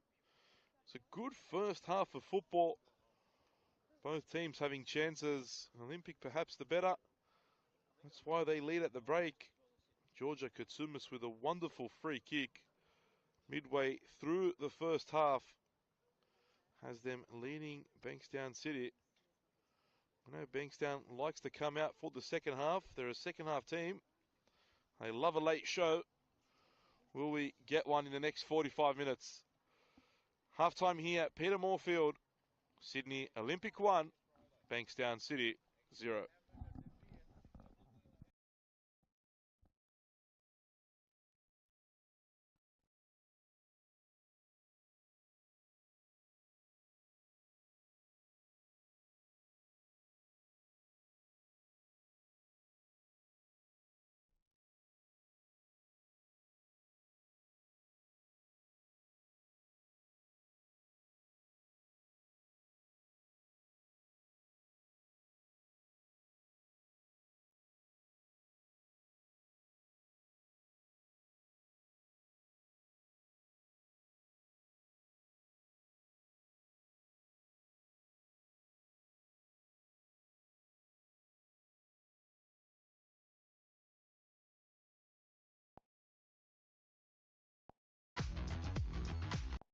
Defending Dumbia. Defending Dumbia batter.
Welcome back to Deakin Stadium for the second half of this Cup semi-final.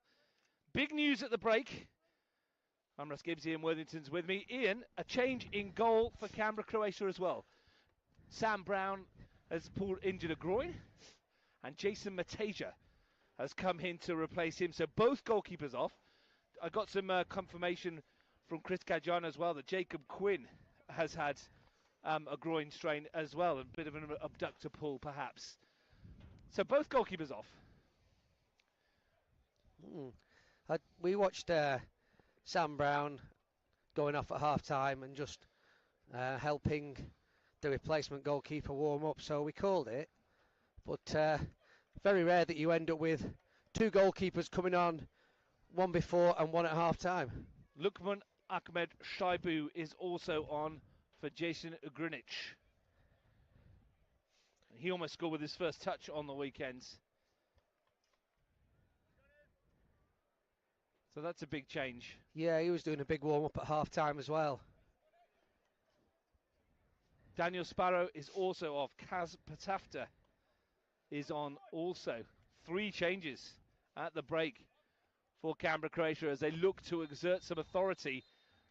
That's a big call, isn't it? Well, I wonder whether Sparrow was struggling a little bit, because like I say, I rate him highly, and fun of listening to your commentary you do with Frank Keisha. I know how much he rates Sparrow, and he just didn't seem at it tonight, and he's come off at half-time, so half of me thinks that that's either big fatigue from the last few games, or he's picked up a little injury as well.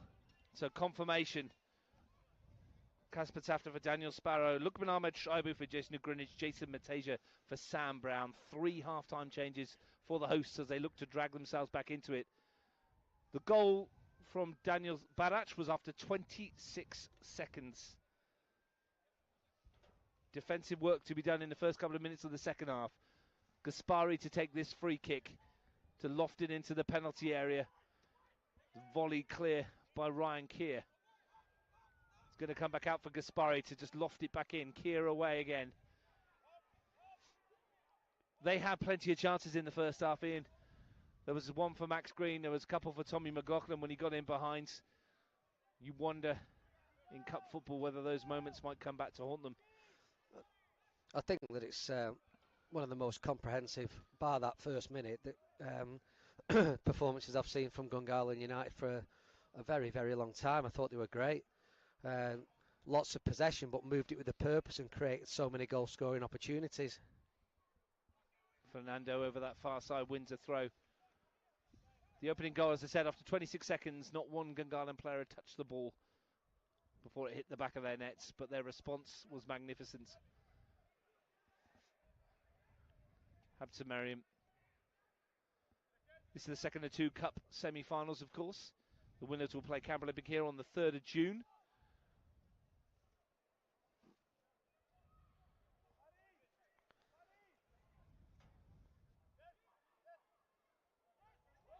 We've been sold a dummy here, haven't we, in terms of a sub? Good pick-up by Frank. It's not Jason Ugrinich. Well, that's why he's the best co-commentator that you've got, Russ, isn't it, really? Yeah, he can spot things that I obviously can't. And we were told 7 was coming. It's not, it's 11. Keegan Vucetic has gone from fullback. Thanks, Frank. Patafta. Looking to slide it through for Dominici and get it back again. That's an interesting call, because he's not really a defender, is he? Vukovic or Ugrinich? Jason Ugrinich. Defensive work to be done here. Max Green on the end of it. Jason Matasia, his first involvement, and he's injured himself as well. Max Green caught him on the shoulder as they went for the ball. And certainly wasn't intentional. No. Oh, Max Green gets a yellow card. No. I mean, are we saying that's the same? How can you give a yellow? Well, that's the second time I've seen Max Green booked this season for something I would consider that a forward's got every right to do. There's no, the goalkeeper's come out and collected it well and spilt it a bit, but we get a good angle at that, and that's not a yellow card.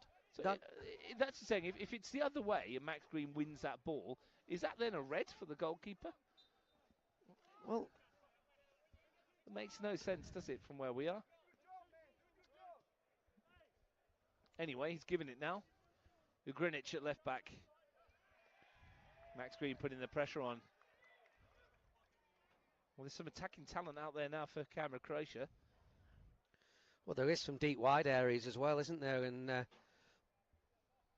if Ugrinich can, I mean, maybe that's what they're thinking here. As the game goes on, they need to attack from deeper areas to get back into the game, and having Ugrinich there will allow them to get forward and create 2v1 opportunities in wide areas. And Ahmed Shaibu looking to get the shot away, always off balance. But they brought him on for another attacking presence as well. Well, they've got a front three now of Ahmed Shaibu, Barac and Dominici, Patafta and Greco behind. Keir as a holding midfielder. Ugrinich on the right, and the rest of the back four, as you were. It's some attacking lineup. But it is the Cup. We're in league action on the weekend. Frank Casey will be back with me at O'Connor Enclosed as Ian Worthington will swap the commentary box for the sideline as he coaches the Monero Panthers against the league leaders, Canberra Olympic. You can catch that from 2:50, 3 o'clock at 3 o'clock kickoff. Sunday afternoon, a double header from Gungahlin enclosed. Gungahlin United women against Tuggeranong United in the Women's National Premier League at 3 o'clock, followed by Gungahlin versus Canberra, Croatia. This match again in the league from 5:15 p.m. kickoff. Here's Greco. Cecilia. Big weekend of football in the capital, as always. Kia. Greenwich out on that left flank. In towards Patafta to touch it forward. Free kick. Parat Cullen with a foul. And this is in a very good position. Centrally, just outside the D. Real opportunity for Canberra, Croatia. And it's a free kick. It's a bit late in the tackle. There's no malice in it. And the shouts for a card below us, but I don't think it warrants a card. But it's certainly a free kick in a very dangerous area for Canberra, Croatia. Perm anyone from a few. Who's going to take it? Patafta can get these to shift. Dominici's not even there, and I know how well he can hit a ball from that range as well. It looks like Kaz Patafta's sent everybody away to have a pop himself. Danger signs. It's Patafta through the wall. It wasn't far away. I think Jamie Ligo may have had it covered. Credit to the goalkeeper. He scampered across, didn't he? And, well, we've got another... Just a bit of a hurry up for the goalkeeper. Yeah. Even this early. Well, it's just a good warning from Nathan Shakespeare, just to say, you know, he's not willing to accept slow play. My phone was buzzing at half-time, Ian, with messages from around people watching the match, suggesting that probably should have been a red. They were in your corner. Here's a chance for Paisler, and he scooped it up over the bar. And that's a good chance for someone of his quality. He can hit a ball. But to go back to the point I was saying, the general consensus of opinion is that Canberra, Croatia might have dodged one in that first half. Yeah, and they've had the opportunity to watch it back a couple of times if they were even unsure on the first occasion. But look, that's then, isn't it? It's that's done. then. He's still, Matt Gerbish is still on the pitch, and it was a yellow card. So that, you know, some you get, some you don't, do you? Here's Barach turning away against Fernando. He's got goals in his boots, Daniel Barach. They need another one from him. The hosts, they've started the second half much better than they ended the first, to be fair. Patafta's had a good influence already, as you'd expect from someone of his quality. Here's Daniel Subasic. Cecilia to lift it in towards Barach, who goes down under the challenge of Fernando. And is that in the box or just outside? Now here's a decision. Nathan Shakespeare is going to have to come across and speak to his assistants. And this will be a huge call. Is it a penalty or is it just outside? Aisha Strutt is talking with Nathan Shakespeare. Daniel Barach has backed into the centre-back. It's a penalty! Inside the area, the call goes the way of Canberra, Croatia, and they have a chance to level from the spot. Ian Worthington. I'm a bit speechless, really. The ball's travelled in to Daniel Barach. He's backed in.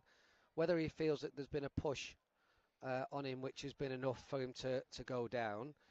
I think the incident did happen inside the area for what it's worth and what it is. I think I'd describe this one as a very, very soft decision. Stephen Dominici is usually so deadly from this range. Jamie Ligo, the substitute goalkeeper, who came on in the first half for Jacob Quinn, up against a player who scores plenty. It's Dominici from the spot. It's 2-2. It's game on at Deakin Stadium. 10 minutes into the second half, and we're all square again. I mean, we can suggest that Stephen Dominic has had a quieter evening, but the fact is he's had the penalty, he's stepped up, he's put the ball in the back of the net, and we're all square. So, you know, there's a few decisions that we are questioning. Gungahlin United have now got to respond from this, having played so well in the first half. We're still all square. There's still a long time to go. And, yeah, I think there's plenty more going to go on in this game yet. Well, we haven't got the replay to see how close that was to being inside the area, of course. But all that matters is that the referee's given it. But I think what occurred was inside the area. It's just whether it's actually a penalty or not. Well, it's been given, and it's a goal. Well, that's it, isn't it? It was a penalty. It is a penalty because that's what the referee's given.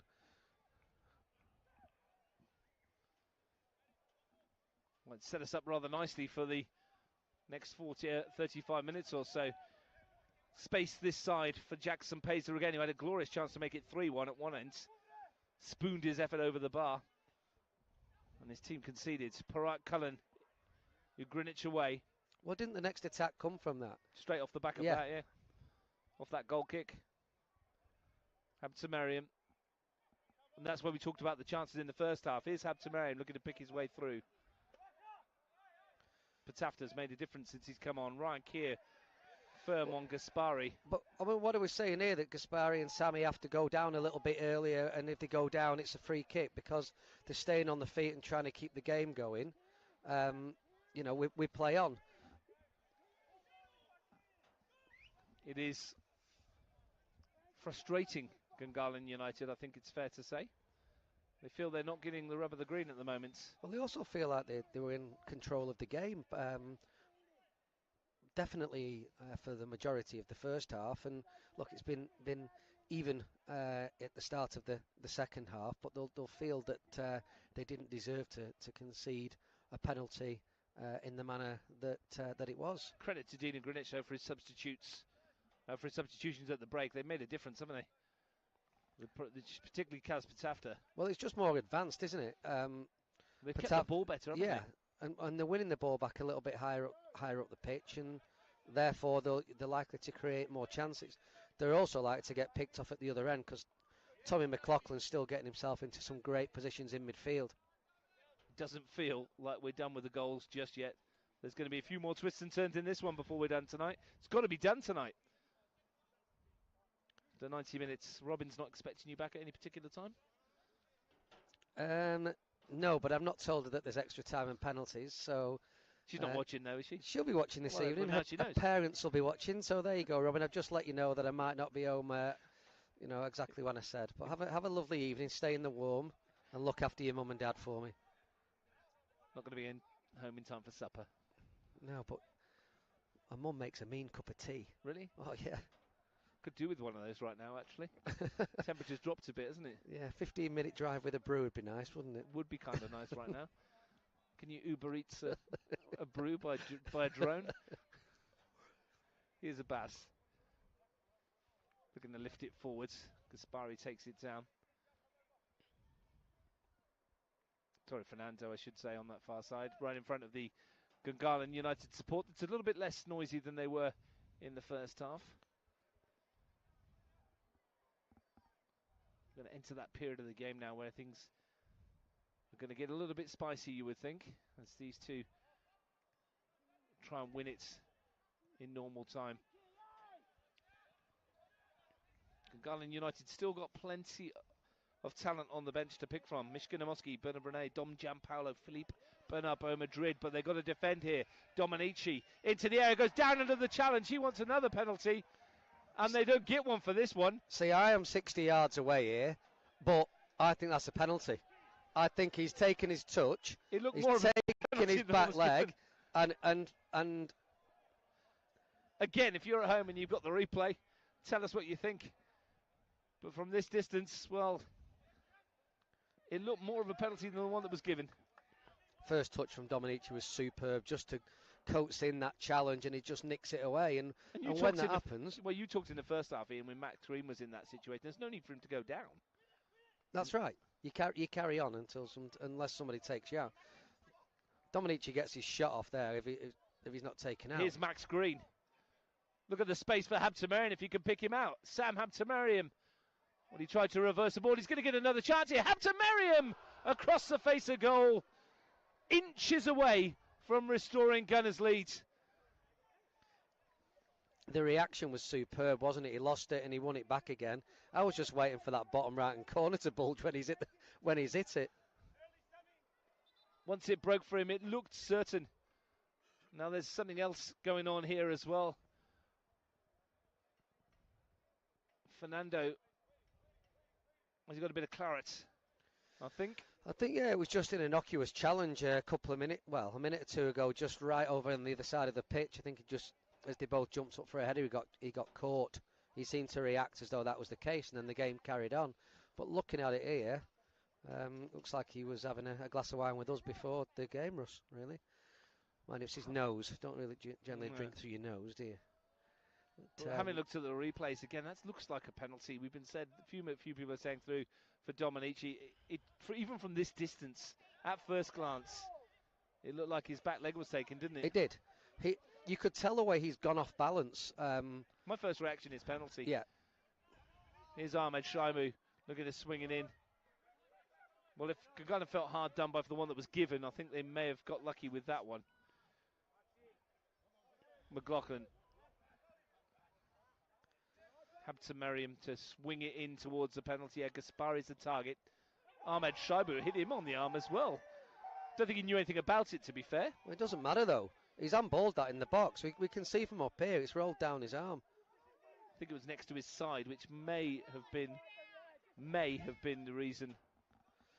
That would be that. I'm just looking down here, and Fernando, I'm not sure whether his nose is stopped bleeding and stopping bleeding at all. He's been off for... Wants to get back on Nick Dahl. Well, of course he wants to get back on. Why wouldn't he? Off the ball there as well, Ian. Jackson Paisley was holding his left hamstring as if that had tweaked something. Here he is. This will be a tester for him. To lift it into the penalty area, looking for Green to nip in, and he's put them back in front. A real poacher's goal.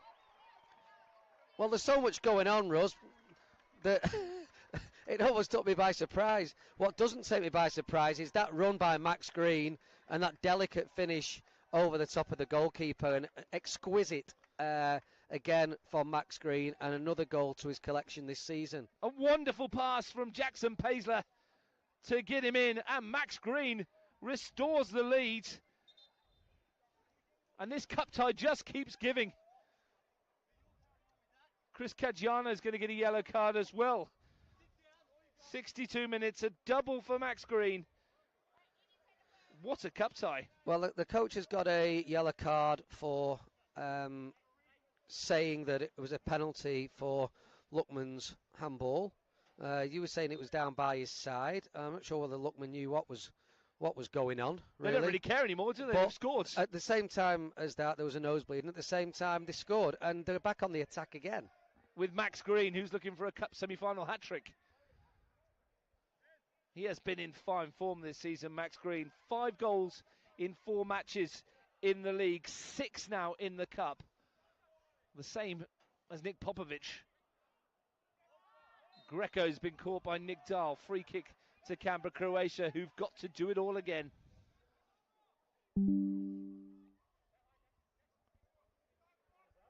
These games between these two sides always deliver.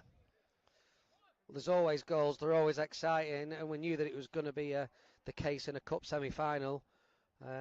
There's always talking points. Plenty of them tonight as well. Subasic. And we're not done yet. And I think I've said that about 5 times, but, you know, we're not done yet. Ahmed Shaibu there's more to go. Looking for Badac. Jack Green with the defensive work. Here's Paisley. If he was holding his hamstring, he's okay now. Yeah, Gaspari. we were talking about Jackson Paisley's hamstring. Here's McLaughlin. Here's Max Green again. Subasic having to get back there. Matej's come a long way. He's done very well, the goalkeeper. But Paisley is holding his hamstring when he runs, because he's just done it again. And again. Fernando looking for Green in the penalty area. He's peeled away once more. He's got Paisley in support. The flag's up for offside. I wonder how long Jackson Paisley can go on. He's having a look at the bench. He keeps looking. He keeps holding his hamstring. If Chris Caggiano's not clever here, he could actually tear his hamstring and be out for a longer period of time if he continues to play. And I reckon that substitution is imminent. And I think it's going to be Philippe Bernabeu Madrid who's going to come on. He's been summoned back from his warm-up. And a player who in the MPL has scored 77 times in 112 games. If it's not cramp, that's not going to help. It's not going to help stretch a hamstring tear. So it could well be. Look, I snapped a lot of hamstrings in my career, and the last thing I wanted is me mate or a teammate stretching it further. So can't say I ever snapped one myself, mate. Yeah, you have to run to snap a hammy. I was usually chasing players rather than running with the ball myself. So yeah, done it several times, and stretching it ain't going to do it any good. And the way he's walking with it, he's got to be very, very careful here.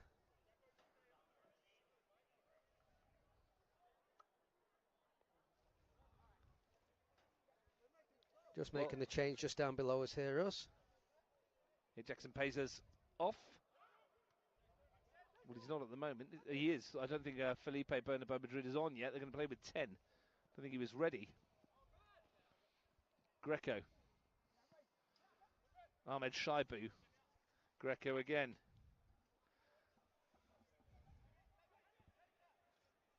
Just keep looking around me, Ross. Keep thinking Frank Casey's just sat on this chair behind me. But no, he's not. No. Patata finds Dominici. He can find some room out wide. For Greenwich to swing it into the middle. Balac was the target. It's going to find its way to Greco, who could tee it up. And it's 3-3! Yes, great finish. Dominici sweeps it home. And Croatia are level again. And this incredible cup tie just keeps going. And that is Dominici at his best. What a sublime finish by Stephen Dominici. His movement to the ball. He'd already picked his spot well before he connected with the ball. And yeah, quality strike from Stephen Dominici. And another Gungahlin player down. A quite incredible cup tie keeps giving. Stephen Dominici, midway through the second half, brings his team back on terms again. His second of the match. It's 3 apiece. Down to 10 men at the time. They were. Felipe Bernabeu Madrid is now on, up to 11. We're back to square one. 6 goals we've shared. It is a cup tie for the ages. This is what the Australia Cup qualifying tournament means to teams. Desperation to get onto that national stage. And this is only the semi-final. Jack Green went down amongst all of that. But the finish from Dominici, as soon as he left his boot, you know that Jamie Lee Guo was nowhere near it. I don't think many goalkeepers would be anywhere near it with a finish going in right into the corner like that. So yeah, absolutely fantastic finish. A stunning goal and a stunning match. There's just so much to talk about. It is incredible. 6 goals, penalty shouts that we thought weren't penalties given, penalties that were penalties given. It's quite incredible. And not only that, we've got ourselves a brew. We're getting very well looked after by Croatia this yeah. evening. Yeah, wonderful. Thank you so much for your hospitality. It's a good one as well. He's come a long way for this coffee. It's a tea, mate. It's a tea? Yeah. Well, they must have heard us on the commentary. 3-3. Where will this end? Now I'm under pressure because Sue makes this great cup and she's promised me one to get home, and I've got one in front of me now, so I better enjoy both. Bunny Abbas striding forward. Imperious run again from him. Habtemariam steps away.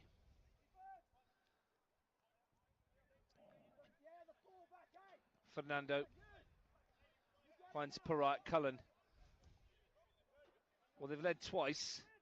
They've been pegged back twice. Had to come back from behind themselves, of course, the Gunners.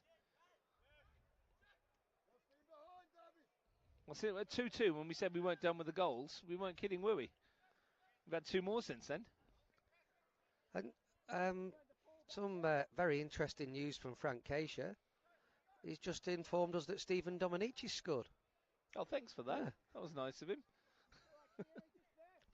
Gaspari finds Parak Cullen. Do you think that was meant for someone else, perhaps? I don't know. We must be on a satellite delay watching this game live. You're talking about the 2006 Grand Final.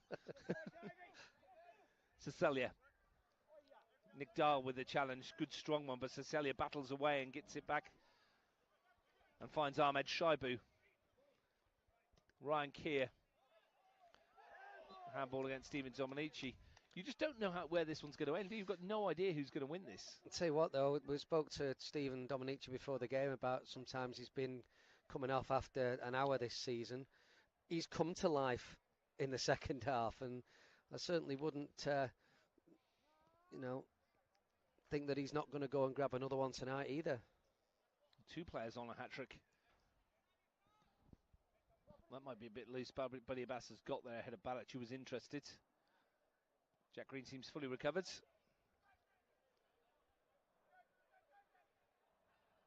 Fernando. Gaspari. Fernando again. Abbas. Just under 20 minutes to play. Extra time a possibility, of course, should these two not find another goal. And you wouldn't bet against a few more. Green's ball forward. Max Green from Jack Green. Bernabeu Madrid. The pantomime villain at this place. Felipe Bernabeu Madrid. Gaspari bursting into the area, but he may have left it too far, but he somehow kept it in. Jack Green. This is what Jack Green does well. Might fancy it himself, Jack Green, going all the way into the area, pulls it back, and that was half a chance too. Max Green couldn't quite wrap his foot around it. Dominici, he's kept it in, and he's put himself in. Stephen Dominici has to do it on his own. Abbas has come across, and that has to be a card. It has to be a card. It's not even a free kick. Goodness me. Buddy Abbas lined him up from a mile away. And Andy Rakic is going to get a straight red here. The substitute, the assistant, and I've got a fair amount of sympathy for him. That was surely a foul. There's no surely about it. It's Dominici's first touch is absolutely brilliant to keep it in play. Great burst of speed, and he's just been completely taken out by Benny Abbas. I think Buddy Abbas even knew he was taking him out for the absolutely. yellow card. And he would have taken a yellow card in that situation. Red card now because of the angle that it's at. But it's a free kick. It's a yellow card. It's in front of the linesman. It was a 100% a foul from where we were, wasn't it? 100%. Incredible decision 100%. not to give it. Stephen Dominici needs to just calm down and concentrate on the game because the touch was unbelievable. And he got himself in. Look, I admire Stephen Dominici with some of the things he does, and I know his background. I know what a player he was, and a lot of the time he still is. That was quality from Stephen Dominici, and he's just been completely taken out. And the problem is now, Stevie plays on the edge. And he is on the edge. So. And I have more than an element of sympathy for him in that situation. Also, Andy Rakic, who, whilst what he said is obviously got himself the red card. But as a coach, Russ, if I see that happen to one of my players, the first thing I'm going to do is support him. 100%. The second thing is I'm going to look at the fact that it's definitely a free kick. You know, it's not a contentious one. It's not or was it or wasn't it. Bernabeu Madrid's robbed Ryan Keir here, who was half asleep. You can't even discuss what's happened before because until something else happens again, it's incredible. But there has been many, many contentious decisions tonight from both sides. And look, it's not a nasty tackle. It's not a bad challenge. It's not worthy of a red card. The fact is, he's bumped him off the ball. It's a free kick. And Buddy Abbas would have known that. That's right. And without being disrespectful to Abbas, He's gone in to stop the game as a defender and to stop Stephen Dominici. As any defender would in that situation. Here's Jamie Lee Guo. Here's Buddy Abbas. I'll tell you what, though, from a neutral perspective, it's incredible to watch. If you're involved with either of these teams, it's probably heart-stopping. And I can't tell you which way it's going to go either. There's just Greco, Badac. There's a coming together between Ahmed Shaibu and Parat Cullen as well. There's a coming together between Badac and Abbas. These two have gone toe-to-toe, and they're still going toe-to-toe. Subasic with a challenge on Max Green, who, not for the first time tonight, finds himself in a heap on the floor. But that challenge is for a referee, is a way just to get control of the game as well. Give a free kick to Canberra, Croatia, give Abbas a warning, calm everybody down, and let's get a grip of the game again. What's happening now is there's going to be several late challenges, which is going to trigger another decision from Nathan Shakespeare, which might have to be another red. I want to say another red as well as the coach. Quarter of an hour to play in the 90. Ahmed Shaibu, Parat Cullen in the back. Yeah, it's nothing in that. Shaibu, McLaughlin, great turn. And now Parat Cullen. Gungalan on the attack. Bernabeu Madrid's. Parat Cullen stays onside. Can he deliver? Can't pick out any runners. Gerbish calm. Ahmed Shaibu for Kia, who can only present it to Parat Cullen. A little shove from Kia. That was a solid piece of defending. And here come Canberra, Croatia. And here goes Stephen Dominici with Buddy Abbas again. Dominici to drive at the heart. Patafta with a hit. It's dipping. Oh, and it skipped the top of the net. There was some in the ground that thought it was in. It did, didn't it? It took a deflection. Yeah, for me, I mean, I could always see that it was going over the bar from this height, but it certainly dipped. Don't you just love cup football? It's brilliant. I'd love to be part of it at the moment. I'd still, if I had the choice to be stood next to you, in all due respect, or be down there, then I'd be part of it. If you can't be down there, being here is the next best thing. Well, it is. Being up here with you and a wonderful camera crew. And a great cup of tea. And a wonderful cup of tea. Jason Ugrinich with this corner. Swings it in. It's going to come out here for Patafta to line one up. Comes off Abtamariam. Ugrinich to reload towards the far stick. Subasic with a header. And I think he could have done better. It's a free header at the far post. If he just heads it back across goal, it's in. Chances coming thick and fast. So much to take in. So much to see. So many decisions that have been made. Goals aplenty. It's been a real treat.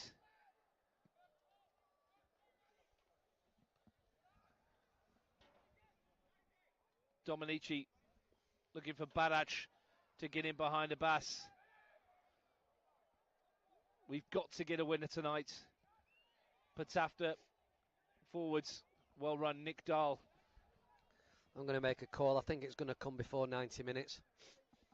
We've seen so many late goals this year, so much drama in the end of matches.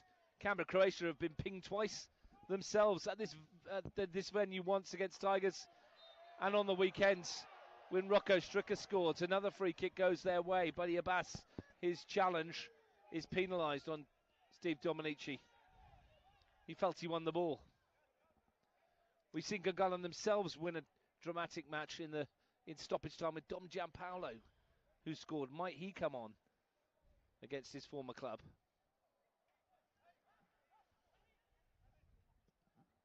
Swung towards Greco. Comes for Cecilia.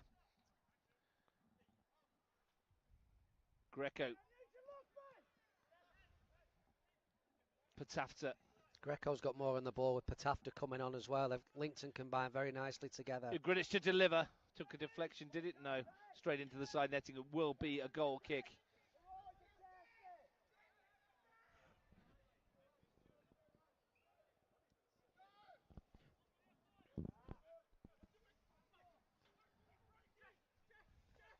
Challenge for Greco.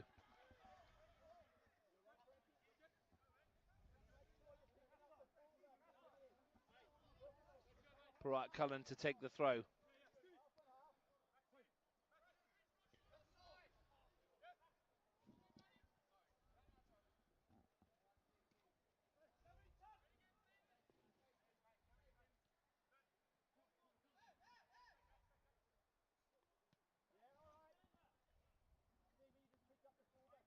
just a bit of time to breathe. We said this in the first half, didn't we? We rarely had the chance to draw breath. It's been such an exciting game. So much happening, so much going on.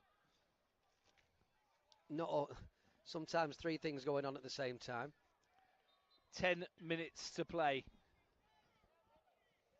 The drama started before kickoff with a kit change. Here's Patafta. Side down by Max Green. Free kick awarded to Canberra, Croatia. And again, perhaps shooting range for Patafta. I think it is. I think he'll still fancy it from this distance here. Buddy Abbas has just seen yellow for something he said. Not persistent fouling then, because he can do that. Well, I think he wasn't going to book him, and then he said something and walked away. Jason Greenwich is there too as well. Max Green slowly picking himself up of the graw.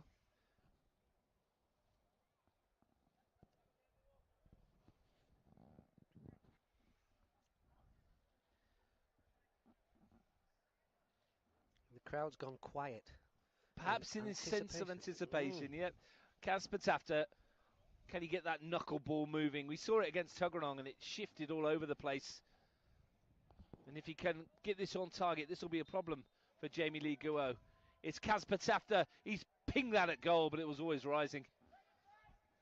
I'm just thinking if he could have got that on target, make it hard for the keeper, then you create a 50-50 loose ball. It could go anywhere. This match could go anywhere.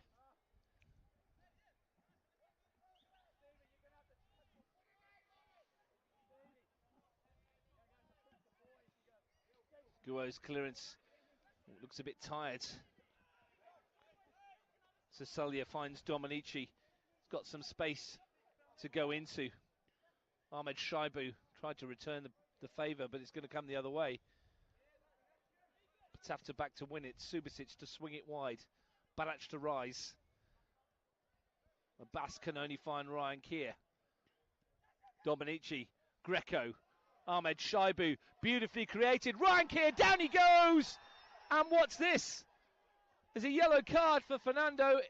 Is it right on the edge? Well, he's pointed to the edge of the box as opposed to the so spot. Close. I thought that was in the box as well. Nathan Shakespeare was very close to the action and, you know, does get it, clearly gets it right. There's very little response from any of the players. And I don't think it could have been any closer. And with that, it is a yellow card as well. So I thought Ryan Keir was just about to shift that onto that left foot. Well, he was. And hit it. It wasn't quite stopping a goal-scoring opportunity, but, you know, knowing how Ryan Keir can hit a ball, then it certainly would have tested the goalkeeper, you would have thought. And he had Barac to his left as well. Now here we go again. Kaz Patafta to line up the latest free kick. Everybody bar Bernardo Madrid is in the wall. It's like a Pelican crossing out there. Not a zebra crossing. Zebra crossing, that's the one I meant, yeah. I can't see many pelicans there. Perhaps it's zebras. Patafta from the free kick. Patafta off the bar! bar! He cannot get any closer. It's rattled the woodwork. The keeper was beaten. Greco to return it. And again, into the danger area. Jack Green missed it. And ran into Barac. Pelican, zebras, any animal weren't stopping that shot. Ugrinich. They're not kicking it out. They're claiming on the bench in front of us that there's a head injury for Jack Green. Collided with Daniel Barac.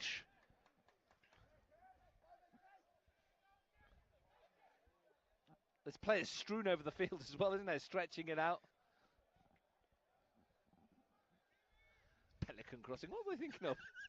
I thought the visual of the black and white stripes might have given it away. It's been such a long game. You're the Pelican. Maybe I am. I've been called worse. Yeah. 6 minutes to go. A chance to launch it into the penalty area from Maddie Gerbischer. It's been helped on by Ryan Keir, but only out for the goal kick, and we can all calm down a bit and figure out what kind of animal we really are. Let's gather our thoughts. Run out of paper for notes. There's so much going on. couple of sips of the tea just to calm down a Oh, bit. I'm just wondering what they put in that. Or put in yours anyway. The no animal identification gene. Cecilia, Dominici turns away from Abbas. He's got Badac ahead of him. It's back for Patafta. Ryan Keir. Greco taking up some good positions here. And here's Frank Greco to swing one into the penalty area. Abbas won the header. Ahmed Shaibu threw himself at it. Is that from Frank? Picture, is that a pelican? That's not a pelican, is it? Is that what a pelican looks Well, like? I expect that Frank's gone on Googled Google and gone, Yeah. what, pelican? If I ever create a futsal team, that's what they're called now. The Pelicans. Pelicans. We don't talk futsal when there's football games going, and don't spoil Greco. my evening. It came off Jack Green. We're having a nice time before you get onto futsal. Dahl finds Bernabeu Madrid. Max Green ahead of him, still full of running. The Gugong Pelicans. Gugong Pelicans.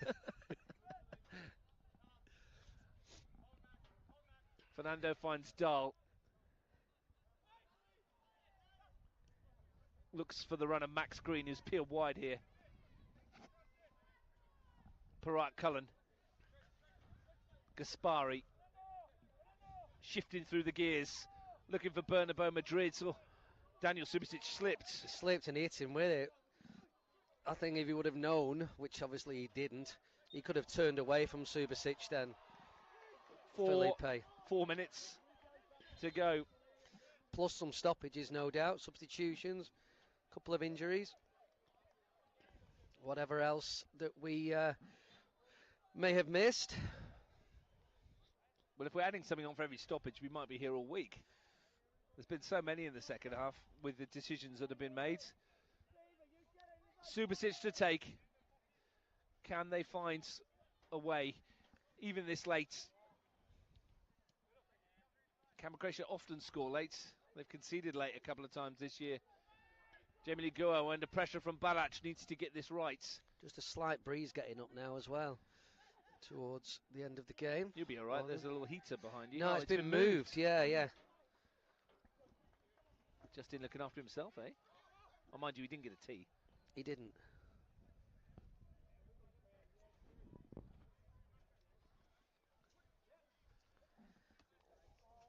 Cecilia in field. Gaspari looking for Max Green over the top, It's a and Max great Green's ball. going to get in Goalkeeper's here. hesitated. It's Max Green. Matasia with the first save. Green stumbling. Well, we're all stumbling. Wow. He couldn't finish it. Was that the moment? Jason Matasia stands firm. The substitute goalkeeper at the other end does his job. Matasia started to come and then he just held, didn't he? And that's what allowed Green to get in. Ahmed Shaibu is the other onside end. here. Up against Jack Green. Forces his way through, bludgeons his way past a couple. And then finds Patafta. Ugrinic has made the run on the left. It's Jason Ugrinic. Blocked by Fernando. Ugrinic again. Greco. Canberra, Croatia go searching. Ryan Keir. Badac. Patafta. Badac. Jack Green wins it back. Gaspari prods it forward. Here go Gungalin. It's their turn to have a break. Max Green's gone again. And that ricochet off Gudabisha helps Gungalin. Midfield optional. McLaughlin. Cecilia slides in. Just got to pick the passes better once they regain the ball, Gungarland then. They had that overload. Parat Cullen nips in ahead of Dominici. Firm challenge, knee to knee with David Cecilia. That will hurt. Both of them are down, and I'm not surprised. In a lot of pain as the shot comes in. I could see that from here. Yeah, that was knee on knee. They've gone right into each other. Something's hit something else. I'm You pretty think sure knee it's to both knee. knee to knee. It looked very, very much like it hurt. And David Cecilia didn't move, and those ones, he's up now, but both of them were badly hurt, and Jack Parat Cullen is in a lot of distress. Fully committed though, weren't they? Great tackle from the pair of them. Nobody was backing out. I mean, talk about commitment. That was brilliant. Just hope that both players are okay. So do I. Both of them absolutely clattered. What a cup tie, though, we are witnessing here. Make some sense of it. Daniel Badac, 26 seconds to give us the lead. Max Green in 13 minutes, then Tom McLaughlin 15, put Gungalan 2-1 up. Stephen Domenici's penalty 10 minutes into the second half has made it 2-2. Then, of course, well, they took the lead. Gungalan again.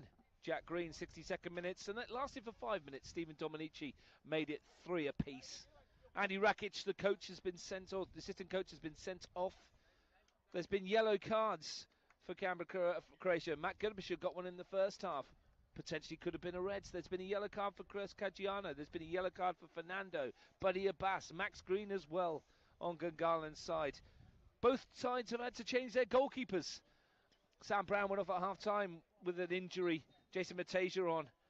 Jamie Lee Guo came on early for the injured Jacob Quinn. It has been unbelievable.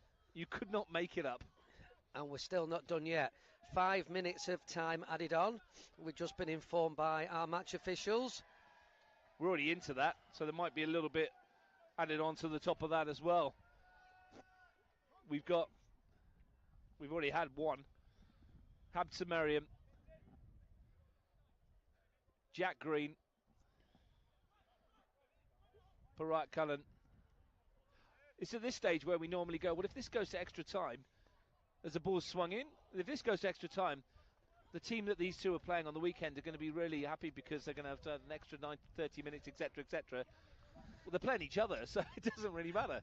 Well, they are, and then it's about the depth of the squad that they've both got, because you expect that some players will need a bit of rest or not to play a full game on the weekend after a night like this. And, 90 minutes or 120 minutes, it's been that intense, the game. There's been so much happened that as Canberra Croatia make a change. Sanvaisi is about to come on for at least a couple of minutes of this, and then potentially another half hour.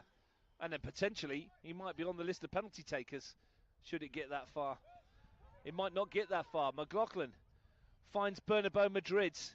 Have we got another dramatic conclusion? Surely not.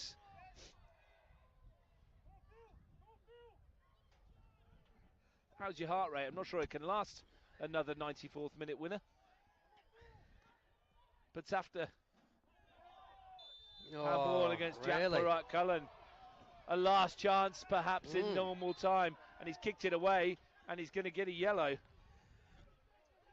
Another to add to the list. And on that same, Nathan Shakespeare had a great view of that. We were a bit blindsided by it, and the bench in front of us the same, but Nathan was looking straight at the young fullback and very quickly made the decision that he'd handballed it.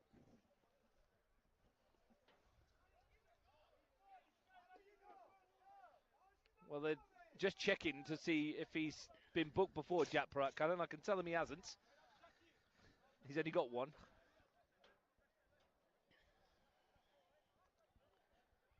So then, Kasper Tafta over this ball. 3 minutes of stoppage time played. They've been stung twice this season. They were stung on the weekends. Patafta to swing it in to the penalty area. A cluster of bodies climb. Abbas props it away. Ugrinic to send it back in. That's rising all the time. And a bit of an apology from Jason Ugrinic.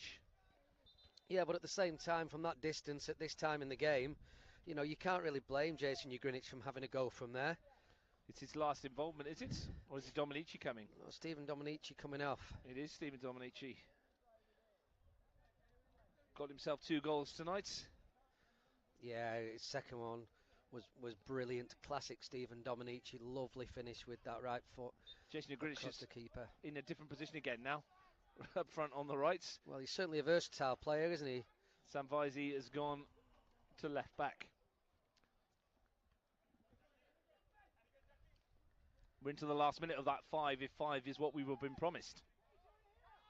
Cecilia, Greco, Kier to swing it to Badac, who started it all off with that ridiculously early goal.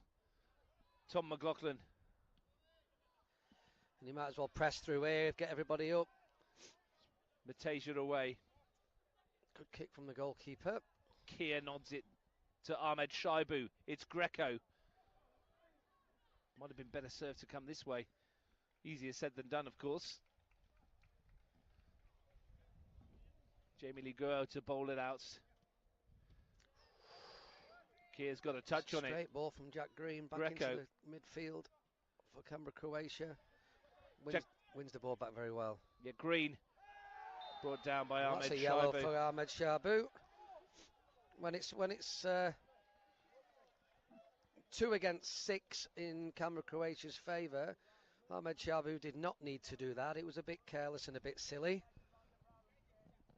Needs to concentrate on what he does going forward. Okay, he can claim he recovered well, but then it's a silly free kick and a silly yellow card to get. 6th yellow card of the evening. Fernando looking for Green. We've played 5 minutes of stoppage time, 5.5 in fact. This has got to be the last chance, you'd think, for the Gunners. Dahl.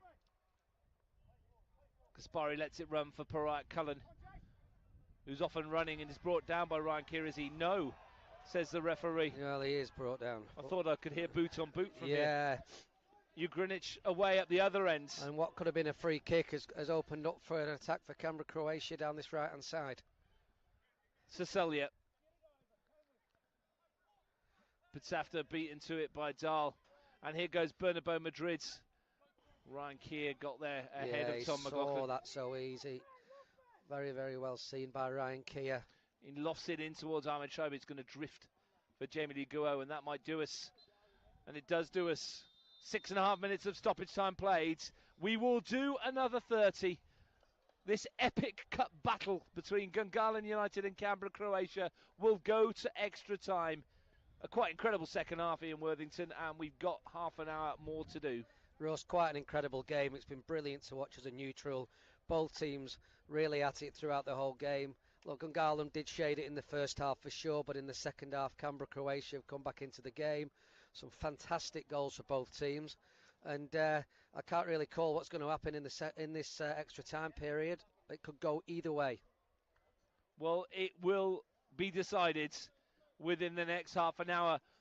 I'm wondering, when we said that Jamie Lee Guo came on as a sub-goalkeeper, Jason Matasia as a sub-goalkeeper as well, 2 goalkeepers that aren't the first choice at their clubs, it might come down to which one of those 2 is the better penalty saver. Well, it could do in half an hour's time if we're still level pegging, and like we say, cup football brings this. Someone becomes a hero. But of all the scenarios I could have put to you tonight, Ian, when we were talking about this over that pizza and glass of wine earlier, to suggest that both substitute goalkeepers would be the ones that might have the say would have been quite low down the list, I'd imagine. Well, it certainly wasn't going to come up in any discussions that we had because it was such a rarity. You generally talk about your match winners, your great defenders, those ball-winning midfield players. You know, we spoke about pretty much every player on both teams who was going to play this evening, and we did fail to talk about the substitute goalkeepers for sure. Max Green has now scored 7 times.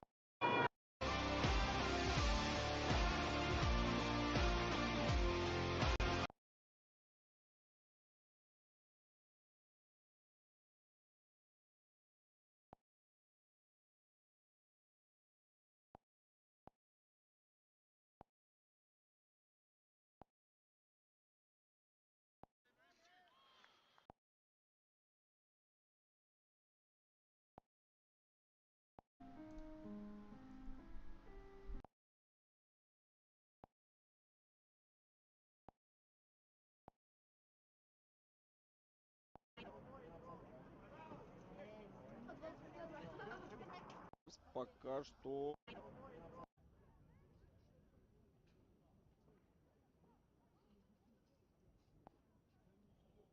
Динамо Брянск. Александр Фомичев уже вовсю показывает, как нужно действовать в той или иной ситуации Медведеву. Я думаю, Артем понял, услышал. Достается мяч Динамо Владивосток. Здесь Новиков. Максим. Такой легкий тактический фол. Дмитрий Фомин, главный тренер команды Динамо Владивосток. Ну а вот и Новиков Максим. Как раз таки крупным планом. Есть у нас еще и Александр Новиков. И да, друзья, они не братья. Хоть они и оба являются воспитанники брянского «Динамо», но нет, они не братья. Это факт. Длинный заброс, очередной раз может он пройти, проходит Крамаренко, штрафной площади, удар! Сухорученко спасает свою команду. Крамаренко. Остается мяч у команды «Динамо Владивосток». Первушин, можно через центр сыграть. Получает мяч Котов на Крамаренко. Подача в штрафную. Выносится мяч. Соболев укрывает мяч корпусом. И попытка быстро атаку отправить либо Лопатина, либо Казимира ни к чему не приводит. Неточный вынос. Первушин. Оперативный простор перед ним. Только сейчас сюда смещается Новиков. Крамаренко. Ушел от Медведева. Передача. Есть хорошая скидка. Бить здесь не решился. В этой ситуации правый защитник «Динамо Владивосток». А вот здесь перехват. Гордеев по флангу. Пытается убежать. Но в итоге роняет здесь Гордеева. Нарушения правил нет. Соболев. А вот тут уже Первушин фалит. Ну что ж, на самом деле первые вот эти 23 минуты, друзья, прошли под очень интересным развитием событий. Хороший темп и скорости команда демонстрирует. И у брянского «Динамо» были уже моменты, в том числе и попадание в штангу. Ну и, конечно, несколько крайне опасных моментов у команды «Динамо Владивосток». И в некоторых ситуациях и уже Илье Сухорученко приходилось по полной вступать в игру и демонстрировать все свои вратарские навыки. Передача через центр. Новиков. Дальше Пикатов. Пытается Пикатов развернуться. Получает по ногам. Нарушение правил. Быстренько мяч разыгрывают на коротке. Достанется ли он динамовцам? Ну, достанется после выноса. Опа. На Евтушенко. Останавливается Сергей. Есть Медведев, которого можно подключить. Вообще есть ощущение, что динамовцы сегодня играют 3 защитника. Причем я бы не сказал, что это 3 центральных защитника. Или же Медведев тогда выступает в роли этого самого центрального защитника. Очень интересная задумка от Александра Фомичева. Посмотрим, как дальше будет ситуация развиваться. Но вот при такой схеме, еще раз смотрим момент от Крамаренко, дают возможности наносить удары по своим воротам брянское «Динамо». Ну и плюс ко всему еще и создавать моменты раз за разом. Но здесь динамовцы зато перехватывают мяч на чужой половине поля. Передача от Новикова назад. Хорошо, здесь Максим Новиков мяч пропускает. Пикатов на левом фланге. Пробрасывает себе мяч Дмитрий. Прошел в штрафную площадь. Пикатов. Еще одна штанга. Еще один опасный момент. Ну и аут для команды «Динамо Брянск». Показывает нам сейчас Сарила Магомедова. А вот нам бы еще раз посмотреть повтор от Дмитрия Пикатова. Да, при помощи рикошета мяч как раз таки в штангу отправился. «Динамо Владивосток» пытается свою атаку развить на правом фланге. Оказывается сейчас Лысенко. Передача. Но не удалось здесь точным и должным образом пробить Машневу. А вот тут падение от игрока брянского «Динамо». И сразу требуется медицинская бригада на футбольное поле. Упал здесь Евтушенко. Причем держится за голову. Я думаю, сейчас мы увидим обязательно повтор этого эпизода. Но пока стоит сказать, что в прошлом туре брянское «Динамо» обыграл своего соперника из Калуги. Удалось обыграть со счетом 2-0. А вот, соответственно, команда из Владивостока, «Динамо Владивосток», обыграла Рязань со счетом 1-0. И единственный гол забил Алексей Баев, который отметился 10-м мячом в нынешнем розыгрыше. Но сегодня Алексей Баев остается на скамейке. Ну, возможно, такой джокер в рукаве Дмитрия Фомина. Но Сергей Евтушенко получил медицинскую помощь. Вроде бы все в порядке и уже готов сейчас в игру войти. Требует разрешения главного арбитра.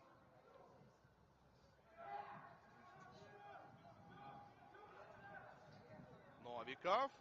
Длинная передача и проходит этот пас Соболеву. Мяч остается. Соболев подключает Гордеева. Гордеев немного не успевает к этому мячу.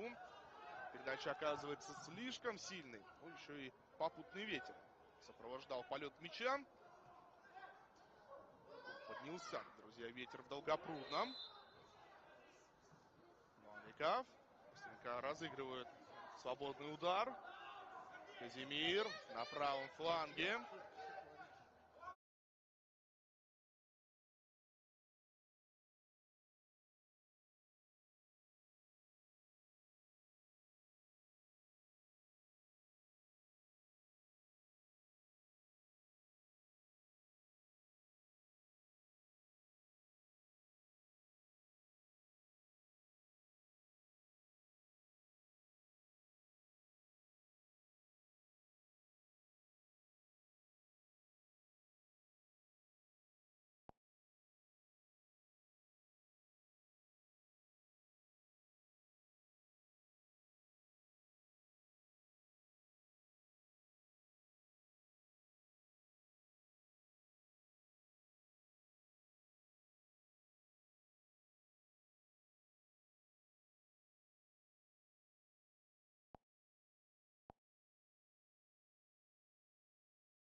Tôi không thần tượng anh em ạ. Đấy, đội tuyển quốc gia thì cũng không phải là thần tượng hay là hâm mộ quá một đội tuyển quốc gia nào đó, nhưng với một câu lạc bộ thì tôi có một tình yêu dành cho Manchester United. Đấy, đây là cái tình yêu của đời tôi duy nhất anh em nhé. Còn những cái cầu thủ hay là đội tuyển quốc gia này mình cũng chỉ gọi là thích thôi, ấn tượng hoặc là yêu quý, chứ không đến mức là thực sự gọi như là cả cuộc đời mình như là MU anh em ạ. Đấy.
Đá rồi chả ơi. Ok Linh Dancer nha, anh em đợi một chút là sẽ quay trở lại với hiệp 2 anh em nhá.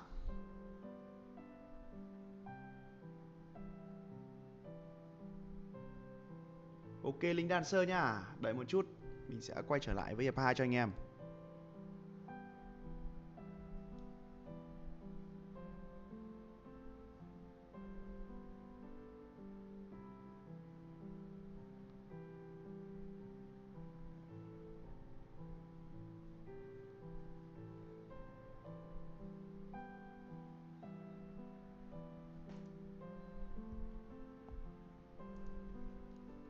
Nó đang hơi trục trặc một chút anh em ạ. Anh em đợi.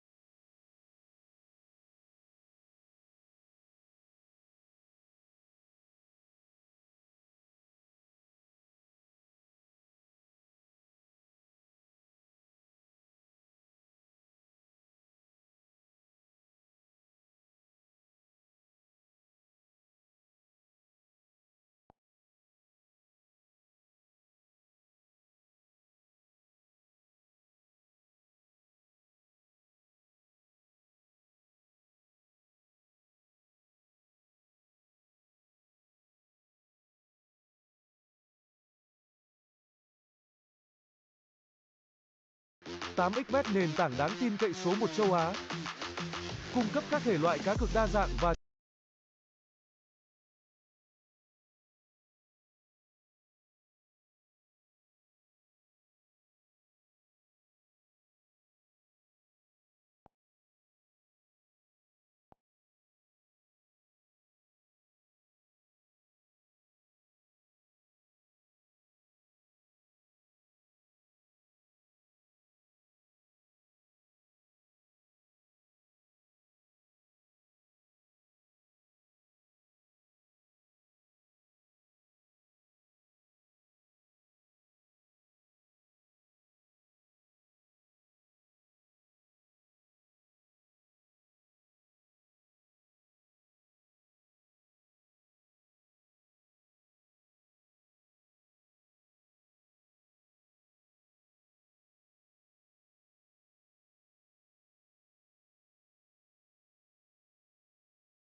stark gelöst.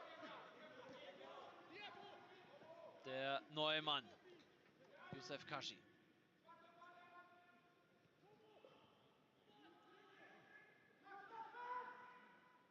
Ramsak.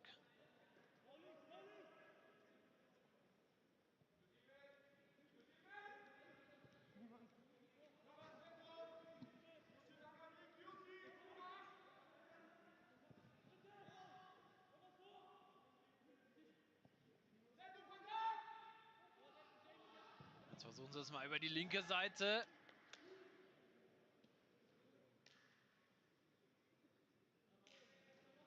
Und dann klärt Paul Scholl zum nächsten Eckball für die Herthaner.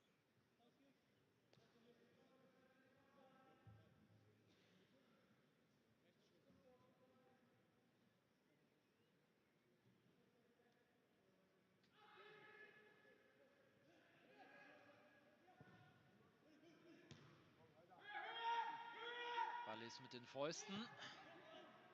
Und dann der Ball erstmal raus aus der Gefahrenzone.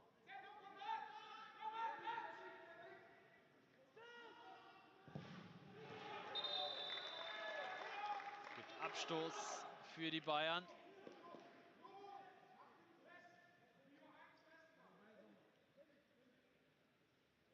Also merkt man gleich, dass nach dem Gegentreffer die Berliner ein bisschen mehr investieren.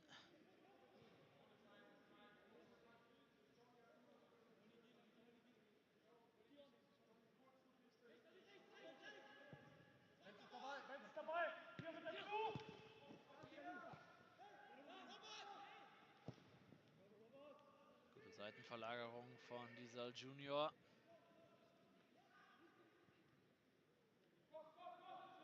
Jetzt ist ein bisschen Platz auf der rechten Seite. Immerhin ein Eckball holt Max Scholze da raus.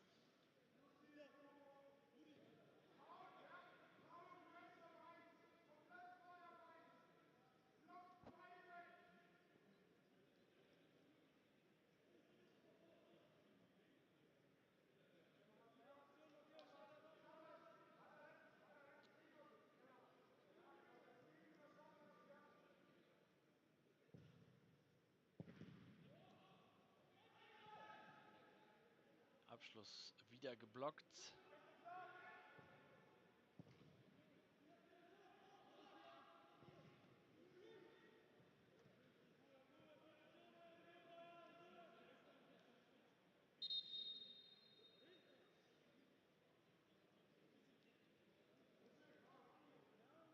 Kurze Unterbrechung.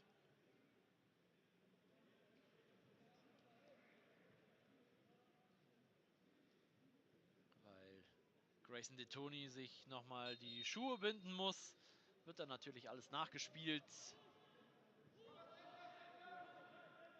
Aber so viel Zeit muss sein.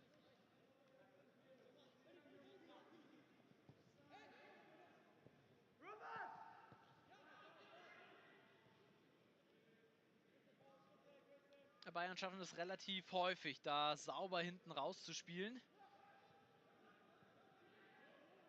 Und so kommen sie immer relativ schnell in die Gegend, wo es gefährlich werden kann. Aber auch der Abschluss wieder abgeblockt. Also die Berliner schaffen es immer wieder, da noch einen Fuß oder ein Bein dazwischen zu stellen.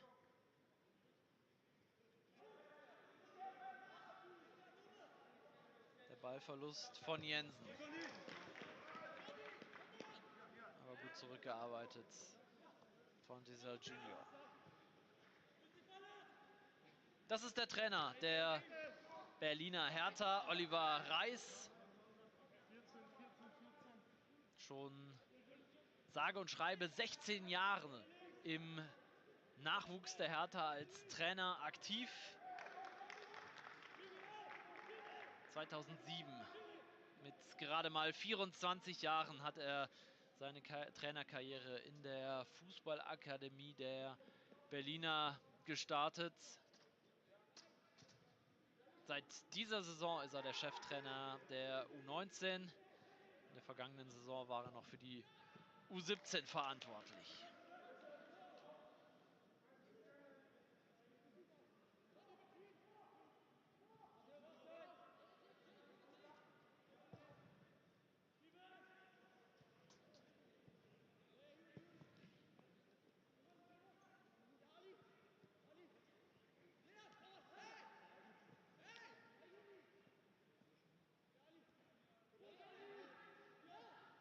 Zweikampf da zwischen Rölke und Becker.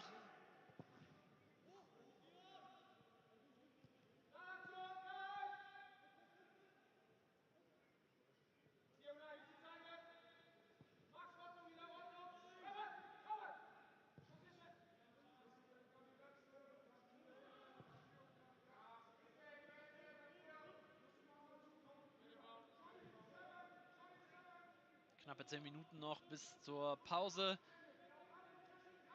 Bayern führen also weiterhin mit 1:0 durch den Treffer von Lennart Becker. Jetzt aber die Möglichkeit für die Berliner, beste Chance für die Gäste. 37. Minute und wieder war es Dominik Sakhalinsk. Für mich bislang der auffälligste Berliner, da auf der rechten Seite.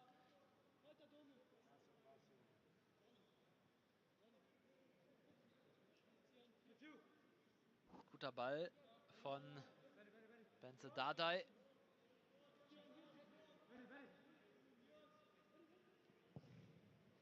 Der Sohn von Herthas Cheftrainer Paul Dardai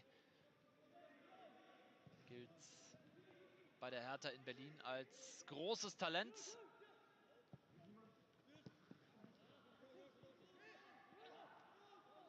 Hat wie gesagt auch schon Länderspiele für die deutsche U17-Nationalmannschaft absolviert. Und das 2:0. Die Bayern legen nach. 37. Minute.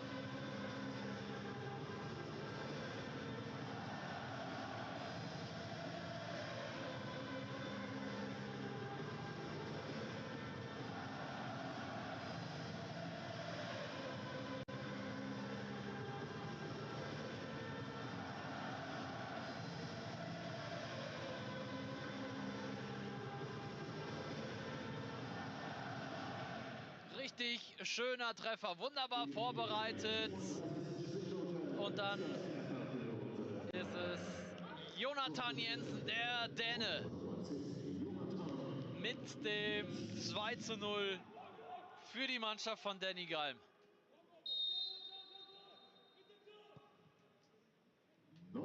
Also effizient sind sie an diesem Nachmittag. Die guten, die hochklassigen Chancen, die sie bekommen, die nutzen sie dann auch. Und deswegen geht diese Führung so auch absolut in Ordnung. Und die Hertha ist wütend.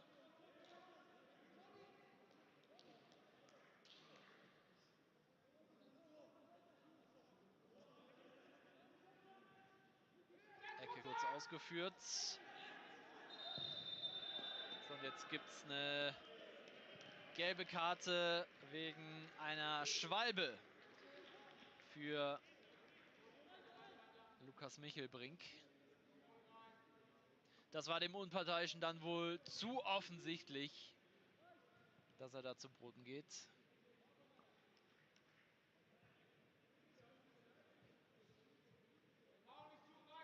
Deswegen kein Strafstoß, sondern gelb für den Berliner.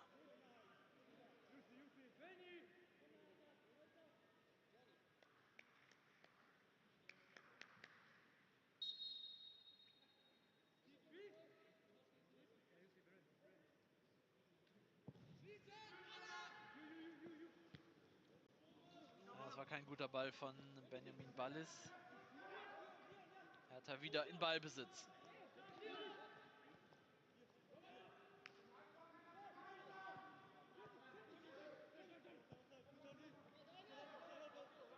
Aber die Bayern kämpfen sich rein.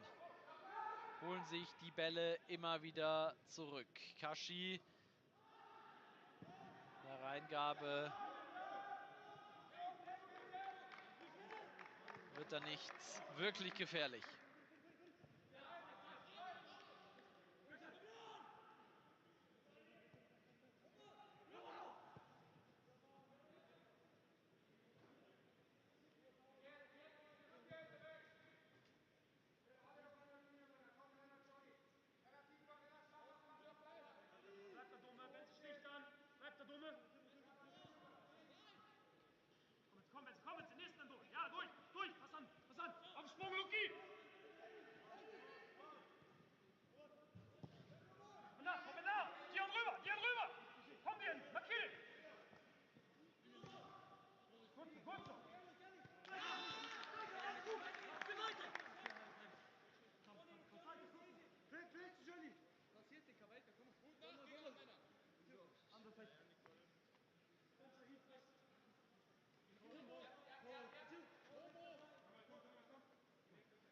5 Minuten mehr bis zur Pause, wird sicherlich ein bisschen was an Nachspielzeit geben.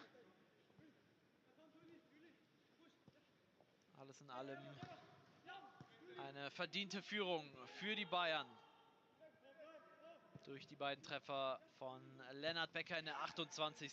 und Jensen in der 37.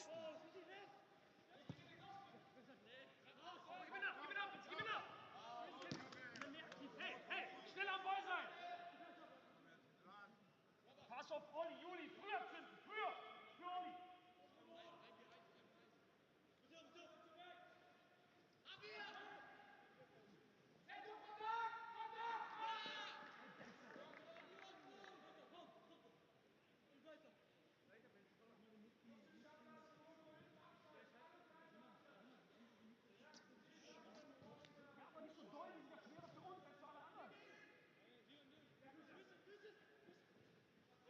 Bleib noch halb, jetzt bist du drin! Schon was dabei! Komm, Dumme! Mann! Sehr gut gelöst von Theo Winlöw, dann verliert er den Ball aber. Aber die Hertha kann kein Kapital draus schlagen. Offensiv fehlt ihnen dann ein wenig die Durchschlagskraft, aber eben auch, weil die Bayern defensiv absolut sicher da hinten drin stehen. Natürlich angeführt von Benjamin Ballis, der seine Viererkette da aber auch sehr gut dirigiert.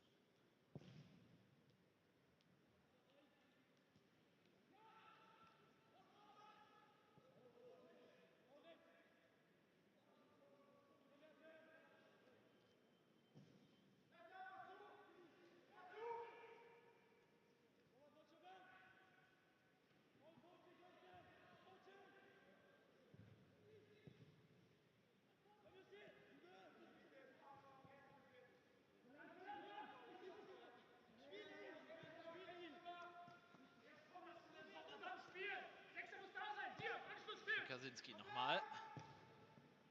Dardai. Okay, aber gut, okay. Komm mal. Dann genau, nicht so früh spielen, lass ihn kommen, dann ist er raus, wenn du zu Benze spielst. Spielst zu früh, kriegt er ihn noch. Wir verstehen jetzt, Olli. Er kämpft dahinter flacher mit Dion. Bleibst du, Dion, bleibst du, absolut gut. Immer wieder schön zu hören, die Ansagen da der Trainer über die Außenmikrofone. In dem Fall Oliver Reis.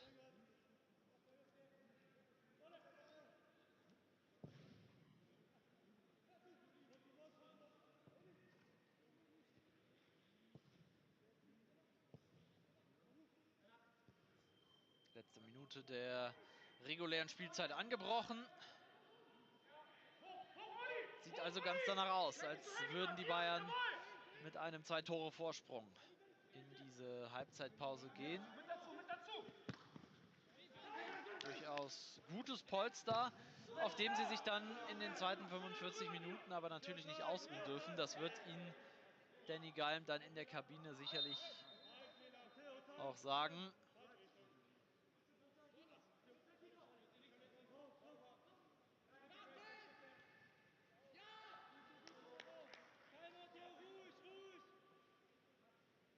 Aber in diesen ersten 45 Minuten eine sehr, sehr ansprechende Leistung seiner Mannschaft.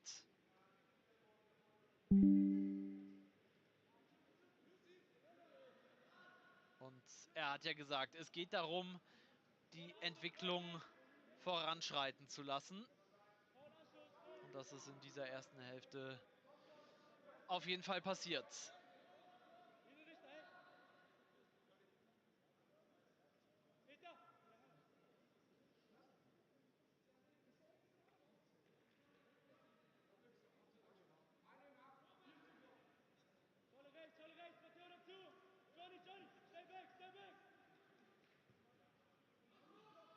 Wenn ich das richtig mitbekommen habe, 1 Minute Nachspielzeit angezeigt.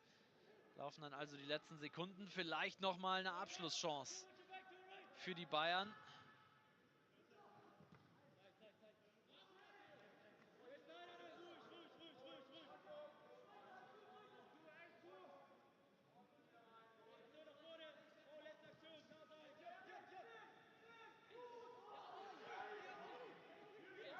nochmal die Möglichkeit für die Berliner.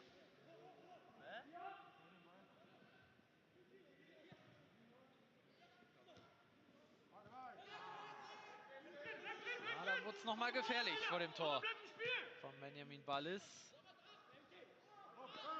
Kashi dazwischen, war wichtig. Und dann ist Halbzeit. Also, die Bayern führen verdient nach 45 Minuten mit 2:0 durch die Treffer von Becker in der 28. und Jensen in der 37. Wir wollen die Halbzeitpause nutzen und auf unser Campus-Magazin zu schauen. Gibt es ja immer jeden Montag hier bei uns. Das also jetzt in der Halbzeit und dann sind wir pünktlich zurück zu den zweiten 45 Minuten beim Spiel der U19 der Bayern gegen die Hertha.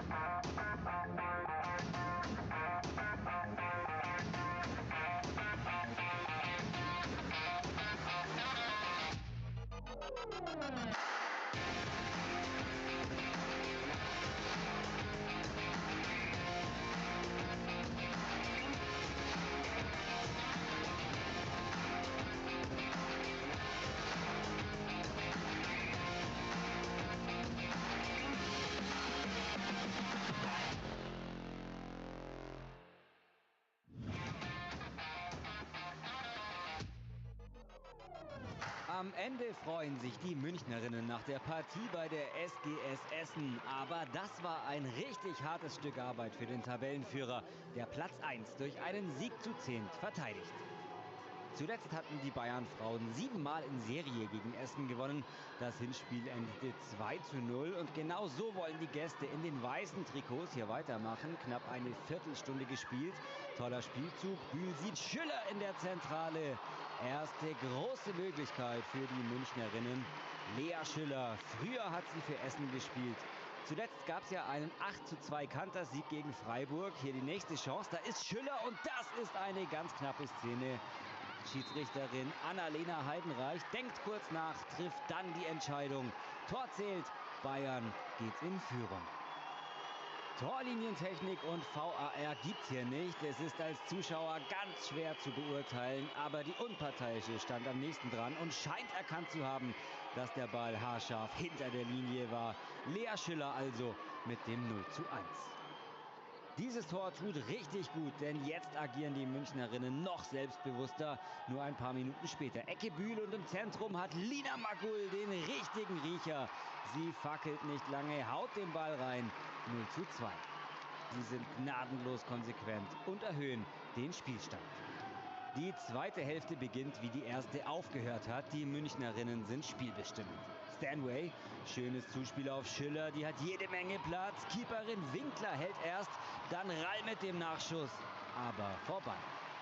Von Essen kommt wenig in Richtung Offensive, vielleicht jetzt mal.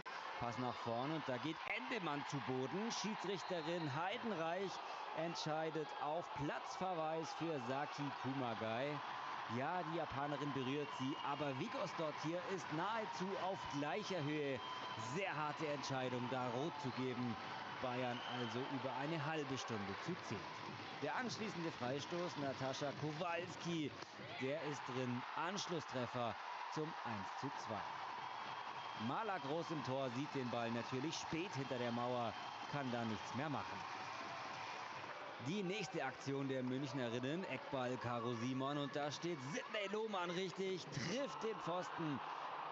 Danach ist Schluss in Essen. Der FC Bayern gewinnt mit diesem 2:1 sein 14. Bundesligaspiel in Serie, bleibt 2023 weiterhin ohne Punktverlust. Jetzt heißt es voller Fokus auf Freitag, dann geht's am Bayern Campus gegen Hoffenheim.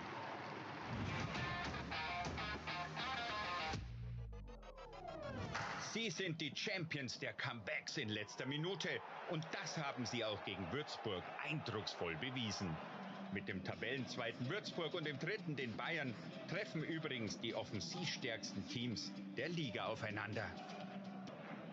Die erste Gelegenheit, das unter Beweis zu stellen, haben die Kickers in der 3. Minute. Schenk klärt die gefährlich getretene Ecke von Ivan Franjic. Danach wieder eine Ecke von links. Ivan Franjic. Schenk verschätzt sich. Daniel Hegele fasst die Führung durch den Kapitän des Tabellenzweiten. Kurz vor der Halbzeit die Bayern mit den ersten Angriffsbemühungen Richtung Tor des Gastgebers Sanyang. Doch die Flanke ist für Kabadai nicht zu erreichen. Es bleibt auch zur Pause beim 0:0. Am fehlenden Engagement vom Bayern-Coach Seitz hat es nicht gelegen. Das überträgt sich auch auf sein Team. Sekpe setzt nach und zwingt Torhüter Friedsam, den Ball ins Seiten auszuspielen. Der Eckball durch Fukui, Kopfball Roman Reinelt. Die Führung für den FC Bayern mit der ersten Torchance. Und für Reinelt ist es der erste Saisontreffer. Danach die Würzburger Fabrice Monjeu. Maximilian Zeiser kommt an den Ball. Halb chippt oder löffelt er, halb schießt er. Auf alle Fälle ist er drin. Der Ausgleich nur 3 Minuten nach der Bayern-Führung. Jetzt läuft es bei den Gastgebern. Wieder setzt sich Fabrice Monjeu gegen Aitamer durch. In der Mitte Sané mit dem Außenriss. Was für eine Parade von Schenk. Der darauffolgende Eckball natürlich wieder von Ivan Franjic getreten.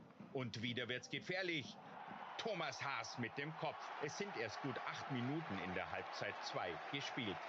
Eckball dieses Mal von rechts, aber auch brandgefährlich. Verwirrung im Bayern-Strafraum.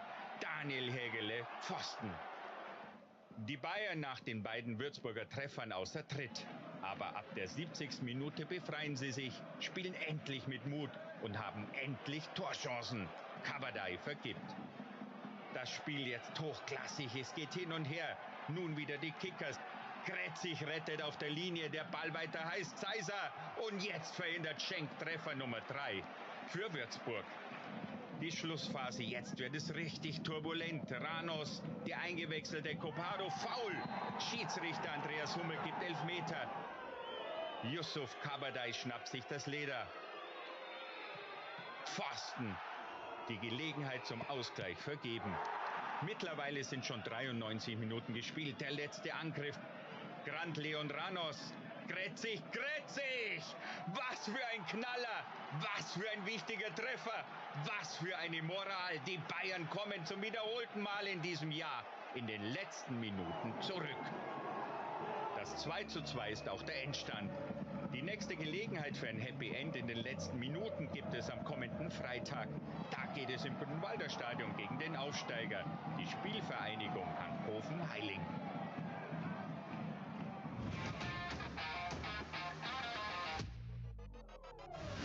Es kommt jetzt das große Spiel und wir spielen in der Allianz Arena. It's a big game for everyone. Er ist wieder frei. Siehst, die sind alle nur in sich selber gekehrt. Nobody from this team in this 45 minutes can play in der U19 Bayern Munich.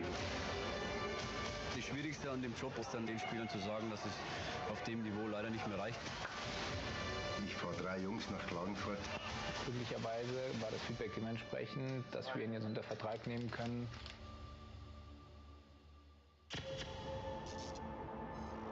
The World Squad is an amazing opportunity. I have to go on one way.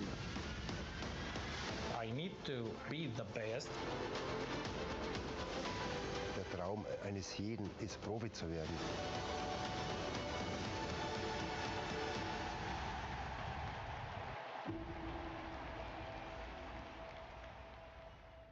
I think everybody is